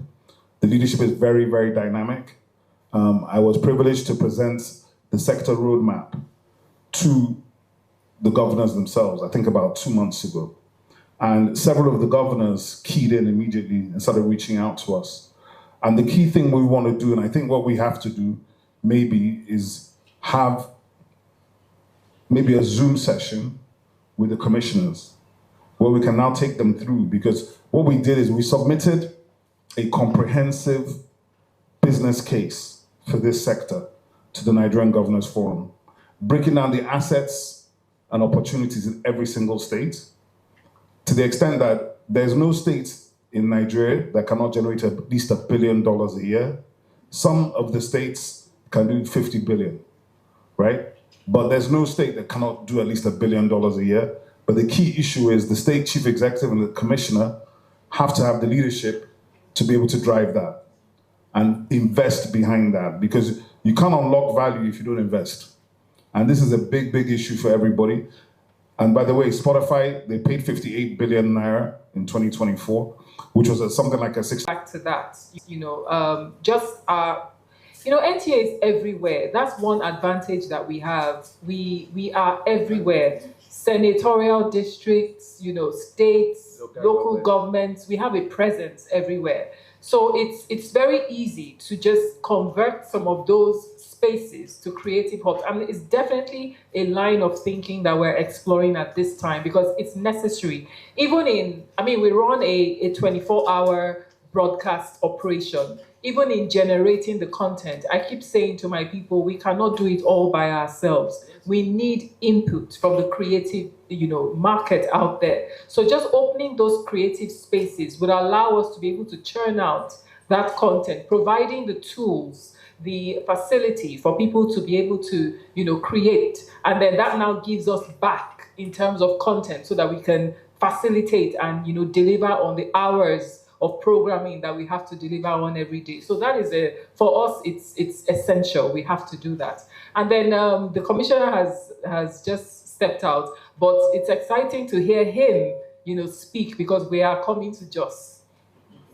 Yes, we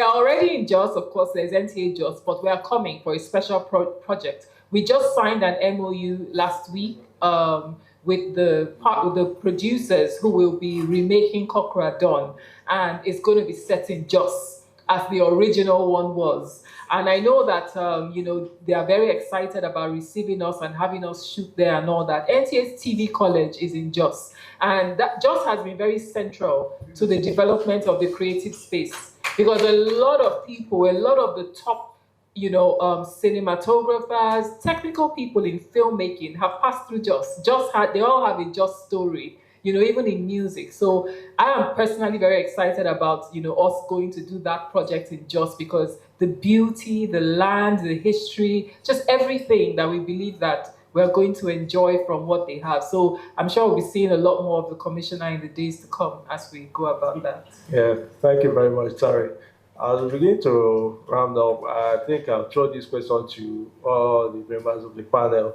And I'm talking about how we can roll out a nationwide agenda, on storytelling, drama, etc., like back in our schools and in our curriculum, to ensure that there is continuity in our storytelling. So I start from you, Tariq. Yeah, that is vital. And I think that, educational institutions in Nigeria are slowly waking up to that, because you can't ignore what the creative space has been able to generate in isolation, over time. No particular government support has brought us to where we are at this time. It's just people hungry to express themselves, creating the opportunity for themselves, and look at where it is today. So as educational institutions, you can't ignore that, because even the students that you are teaching, you know, they are yearning, they're crying out, they want to create structure to express that creativity. DG said something about institutionalizing creativity, and that is vital. And I like the fact that that's what NCAC is championing these days, and even generally the ministry, you know, as a whole, institutionalizing it, because without that structure, we would just all be, you know, one-armed soldiers trying to conquer the world. And when we were engaging the Nollywood in terms of finding partners to do our classic remakes with, one thing that we said to them is that we want collaborations. One thing that I've always believed to be a shortcoming for Nollywood is that everybody is trying to do it on their own. Everybody wants to, you know, have an advantage over the other person. We cannot conquer the world as individuals. It's not possible. We have to be a collective. We have to be a strong bloc. Our voice is stronger that way. So until we start to collaborate, put heads together, do things together, you know, we will not make the impact that we want. And that's why we're very glad the MOU we just signed last week, 2 solid, prolific Nollywood producers have come together as one entity to produce Kokra Dawn with NTA. And I thought that was fantastic, because that's the only way we can make the impact that we need to make. Thank you.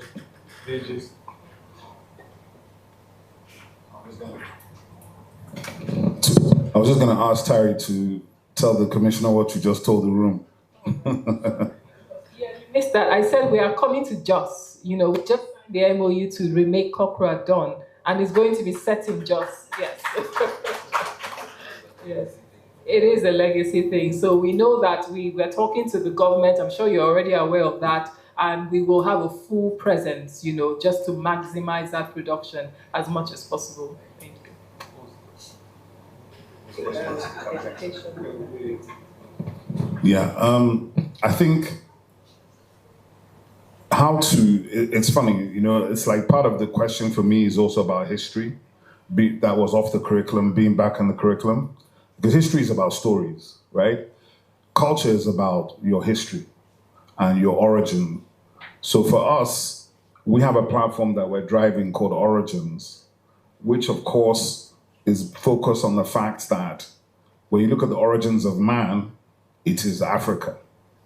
And so we're taking it, of course, from the Nigerian perspective, but we are going to be inclusive of the whole entire continent because they are all part of us and we are part of them. By the time you actually check African DNA, you will see that about 30 nations are part of the Lower Congo Basin and share the same linguistic groups. And this is just to tell you, I mean, I'll give an example. My nephew, whose father is Yoruba, and you know, he said to me a couple of years ago, my sister calls me and he goes, "Oh yeah, uncle, I did my DNA." So his mother was laughing at him, that when his DNA came out, he said he was 50% Yoruba, 50% Igbo. So his mother was like, so didn't you know that before? And so I'm like, yeah, okay, he knew that. But when you now check, because the DNA goes back like 1 million years, you now check his DNA, then that made me realize I'm gonna have to go and do my own, because in his DNA somewhere, Ramses II, the Pharaoh of Egypt, is in his DNA. So I'm like, bro, you have this in your line? But then the other thing that's really interesting is the migration you see. So in the DNA migration, you see that somewhere around East Africa, his own line started somewhere like that. Then it came into West Africa, then it went back to East Africa, and then it came back. And this happened over thousands of years. I'm not talking days or weeks. So the point is, we as Africans are much more deeply connected than we even know or that we acknowledge to ourselves. And I think when you bring that knowledge to yourself, you elevate yourself and you give yourself a level of confidence that allows you to present yourself properly to the world. So in terms of what can we do, we are doing Origins. As we begin to go live in 2026, one of the first things we want to do is to ask all Nigerians, not just young Nigerians, But anybody, and I tell this anyway to anybody who's a friend of mine, if I happen to know you, you're a friend of mine, I'll tell you, listen, you have no excuses. Everybody has a phone, right? So everybody in the room, if you're over 50, if your parents are alive, you know you're blessed, right? Guess what? They will go one day. If you don't record them for them to tell you their life story, you're going to miss something that you can never capture again. Because once your parents go, you're going to forget 80% of what you thought you knew from them. So if you sit down with your mother or your father and you just put the camera on them and say, Dad, where were you born? That one question could lead to a 6-hour conversation. And these days, these cameras are high. I mean, this is broadcast quality content. Now, it may not even be important commercially, but for your own family and your own family history, you're going to learn things you never knew. So if your mother's alive or your father's alive, please record them, because you're building family history and legacy for yourself. You don't need to do it for anybody else. Do it for yourself. If you think you don't need to know the story, your children need to know the story. Because most people do not know who their grandparents are. Oh, that's grandma, grandpa. They don't know who they are. Mama, papa. They don't actually know their story, their journey, how they got to where they got to. And those are the things, that's the building blocks of storytelling. And to tell you something, when I was speaking somewhere earlier this year, and I was with the Irish ambassador, when I told him about Origins, he now said to me, he introduced me to somebody, there's a platform called Allison, which is a learning platform, and the founder was sitting with us. And he said to me that, Mike did that for Ireland. And I said, what? Can you imagine that Ireland is one of these interesting countries? Ireland only has a population of about 6 million people. Anybody take a stab at the size of the Irish diaspora? Anybody? What do you think? Anybody, any idea what you think it might be? How big it is? Nobody? Very big. No, well, I mean, it's 5 million people, so how big could it be? But there's 75 million Irish in the diaspora, 90% of them in America. So what did this guy do? He set up a platform, which is non-profit, like I think about 2007. And that platform was basically a way for diaspora Irish people to track their way home. So on the platform, you can go to the platform and there are volunteers on the platform. You say, hey, I think my great-grandfather came from County Cork or wherever in Ireland. Can you please help me check? And they check. And they go and find where he was buried. And of course, the minute they find where he's buried, there's an immediate emotional connection. And then the people say, hey, how could I visit the family grave? So, okay, this is not just the family grave. This was the family house. This was this was that. So just because of this, over the last 15 years, they've seen something like $20 billion come into Ireland from their diaspora just because they want to come and connect with themselves. The Nigerians in the diaspora are selling $20 billion a year home already, right? If you give them full connection, the numbers are going to spiral. And this is without us even talking about the Nigerians, those of us that are in here in Nigeria. So Origins is about knowing who we are, understanding ourselves better, and utilizing technology to drive. So when we launch Origins, our real launch is going to be asking Nigerians, whether you're in primary school, secondary school, university, or you're working, to go home and record your family and upload it to a site, to the Origins site. Because from there, we begin the story. If I ask 10 people in this room from Katsina what the history of Katsina is, I'm going to have 10 different versions of the history of Katsina. Same thing with any other place in Nigeria. So there is always an opportunity for somebody to tell a story a slightly different way. But the key thing is, if the Emir of Kano is now the one telling you the story of Kano, it has a little bit more provenance than just the man on the street. And I think one of the things that we don't do is really understand the value of who we are. And let me tell you something. There are not many places in the world that has the kind of history and culture and legacies that Nigeria has. If they exist, I've not yet seen them, but the world has done a much better job of telling their stories than we have of telling ours. But I think now we're getting to a place where we will begin to do this, because it's not a job for government, it's a job for every individual. It's the same thing like when you're raising your child, you should be able to give them some stories that are positive to let them know who they are and where they're coming from. And that's where Origins is really focused. Thank you. Thank you very much. As we begin to round up, I want to get your final thoughts from Dayo. Oh, okay, cool.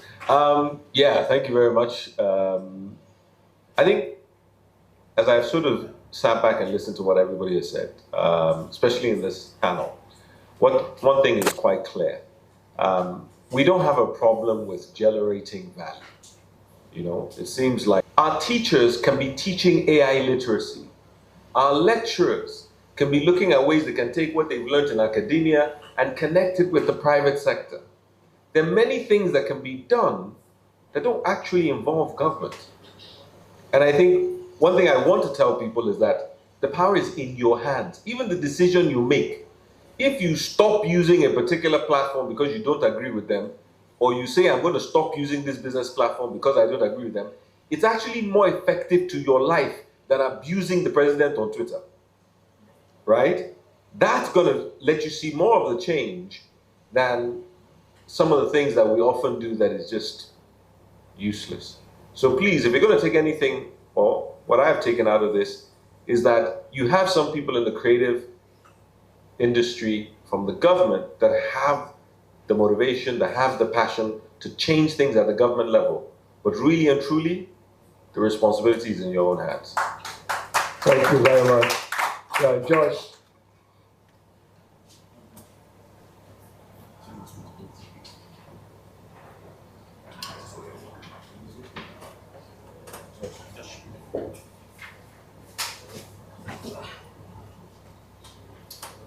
Hello. Okay.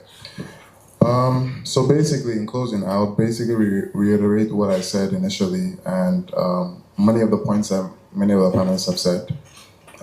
Youth creators, we do have the power, taken from Dara as well. We do have the power to, you know, tell our own stories, capture our own environments, our own history. But at the same time, I do want to commend, you know, NCAC and NTA for their initiatives to, you know, create creative hubs for us. Because once we have hubs where people can come into, get access to software, hardware, get mentorship, get a structure in place, we can definitely now industrialize our creativity. And we can now have a format where we can actually push it. We can have a platform to push it. But at the same time, like Dara said, we do have the power. Our power is currency. Our value is imminent, and we should basically embrace it and become more cultural heritage, you know, enthusiasts. So essentially, that's what I would say. I would say we should bridge the gap and do what we can in our own spaces and continue to elevate in that regard. Thank you very much. Yeah, Kennedy, your final thoughts. Thank you very much. I became so happy when I heard the DG talking about meeting with the bankers committee. But that is important. We have a lot of ideas, young Nigerians with viable ideas, good one.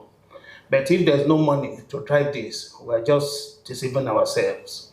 You know, but all well and good with the bankers committee, you know, coming, you know, having interest in this, I think it will go a long way. You know, I pray you talk to them in a language that we understand better and let them. Then another thing is government policy, because all these things we are saying, they are good. One government policy can scatter everything. And that is where you in government, that is where you need to really see how you can guide against some things. Because of recent, one creator in Lagos was shouting that they asked him to come and pay millions of dollars, you know, millions of naira, you know, because he's a creator. So some of the things we need to guard against, you know, because when other people are saying that Lagos state government want to collect this, state government want to collect, at the national level, they want to collect this tax, you know, so we should guide against all that, so that all these people, they are doing this on their own, you know, that's why I give it to this, our artists. They don't wait for government. On their own, look at, Davido came from a rich family, but some of them don't have that. Ashaka, if Ashaka should tell you a story, these are people that started from, scratch, and they got to that level, government should support them. In the area of taxation and some other things, I think we need to be very careful. And that is why, DG, this is a very good job, but one government policy, so we should guide against that. Thank you and God bless. Thank you very much. DJ, any other thing? No pressure. No pressure. Well, yes, it's a fair point. I know the specific agency you're talking about. I think what happened is my brother who left earlier, Ali Baba, who I was going to have on this panel, but he had a conflict and we're running a little bit late. He did some interviews earlier this year where he had some of the biggest creators. And the thing went viral everywhere when suddenly people realized that, wait a second, some of these guys are making $300,000, $400,000, $500,000 a month, sitting in Lagos, sitting in Port Harcourt, just sitting in Nigeria. And of course, what immediately happens when that happens is it wakes up the taxman and other people like that. So some of the, I think what happened was one of the agencies said something about they want to, in fact, a creator, Lagos State government came to my office actually. No, it came to my office. I'm part of the delegation. He was telling me, I'm a creator, I do all this stuff. Can you imagine these guys sent me that I have to be paying something like 30K per post before I post? I said, sometimes people think they can regulate creativity, but it's not really that simple. I wouldn't worry too much about things that don't make sense. Generally will fade out because they don't make sense. But at the same time, everybody who's generating value should be prepared to pay some tax for what they generate. So I think it's just about balance and finding that middle ground, which does not stop the creator creating and keeping most of his retaining most of his revenue. But the truth of the matter is, in any country, they're going to do as much as possible to build revenue at the national level. And also at the state level, it is a bit of a problem sometimes that we seem to focus more on chasing IGR through taxation rather than through economic expansion. Do you understand? So I think it's not really a conversation just for the creative industries, it's a national conversation that's an economic conversation that is something that we need to drive through like that. Yeah? So I hope that helps. Yeah. Thank you. Terry, anything? Okay, so I want to thank my panelists for very vibrant conversation. It has been very enlightening, and we'll be able to speak to a lot of issues that concern the culture and creative economy ecosystem. I want to also thank you, the participants, for your patience and for your contribution. I think comparing this year's investment forum to other investment forums we've had, I think this is about the best because of the level of intellect and the kind of contribution that have been made here. So I'm very grateful to be part of what we've done here today. Having said that, I think we've come to the end of this panel discussion, and I think about the last discussion we've had for today. So thank you all for your time and consideration. Okay, there will be a picture session here.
Thank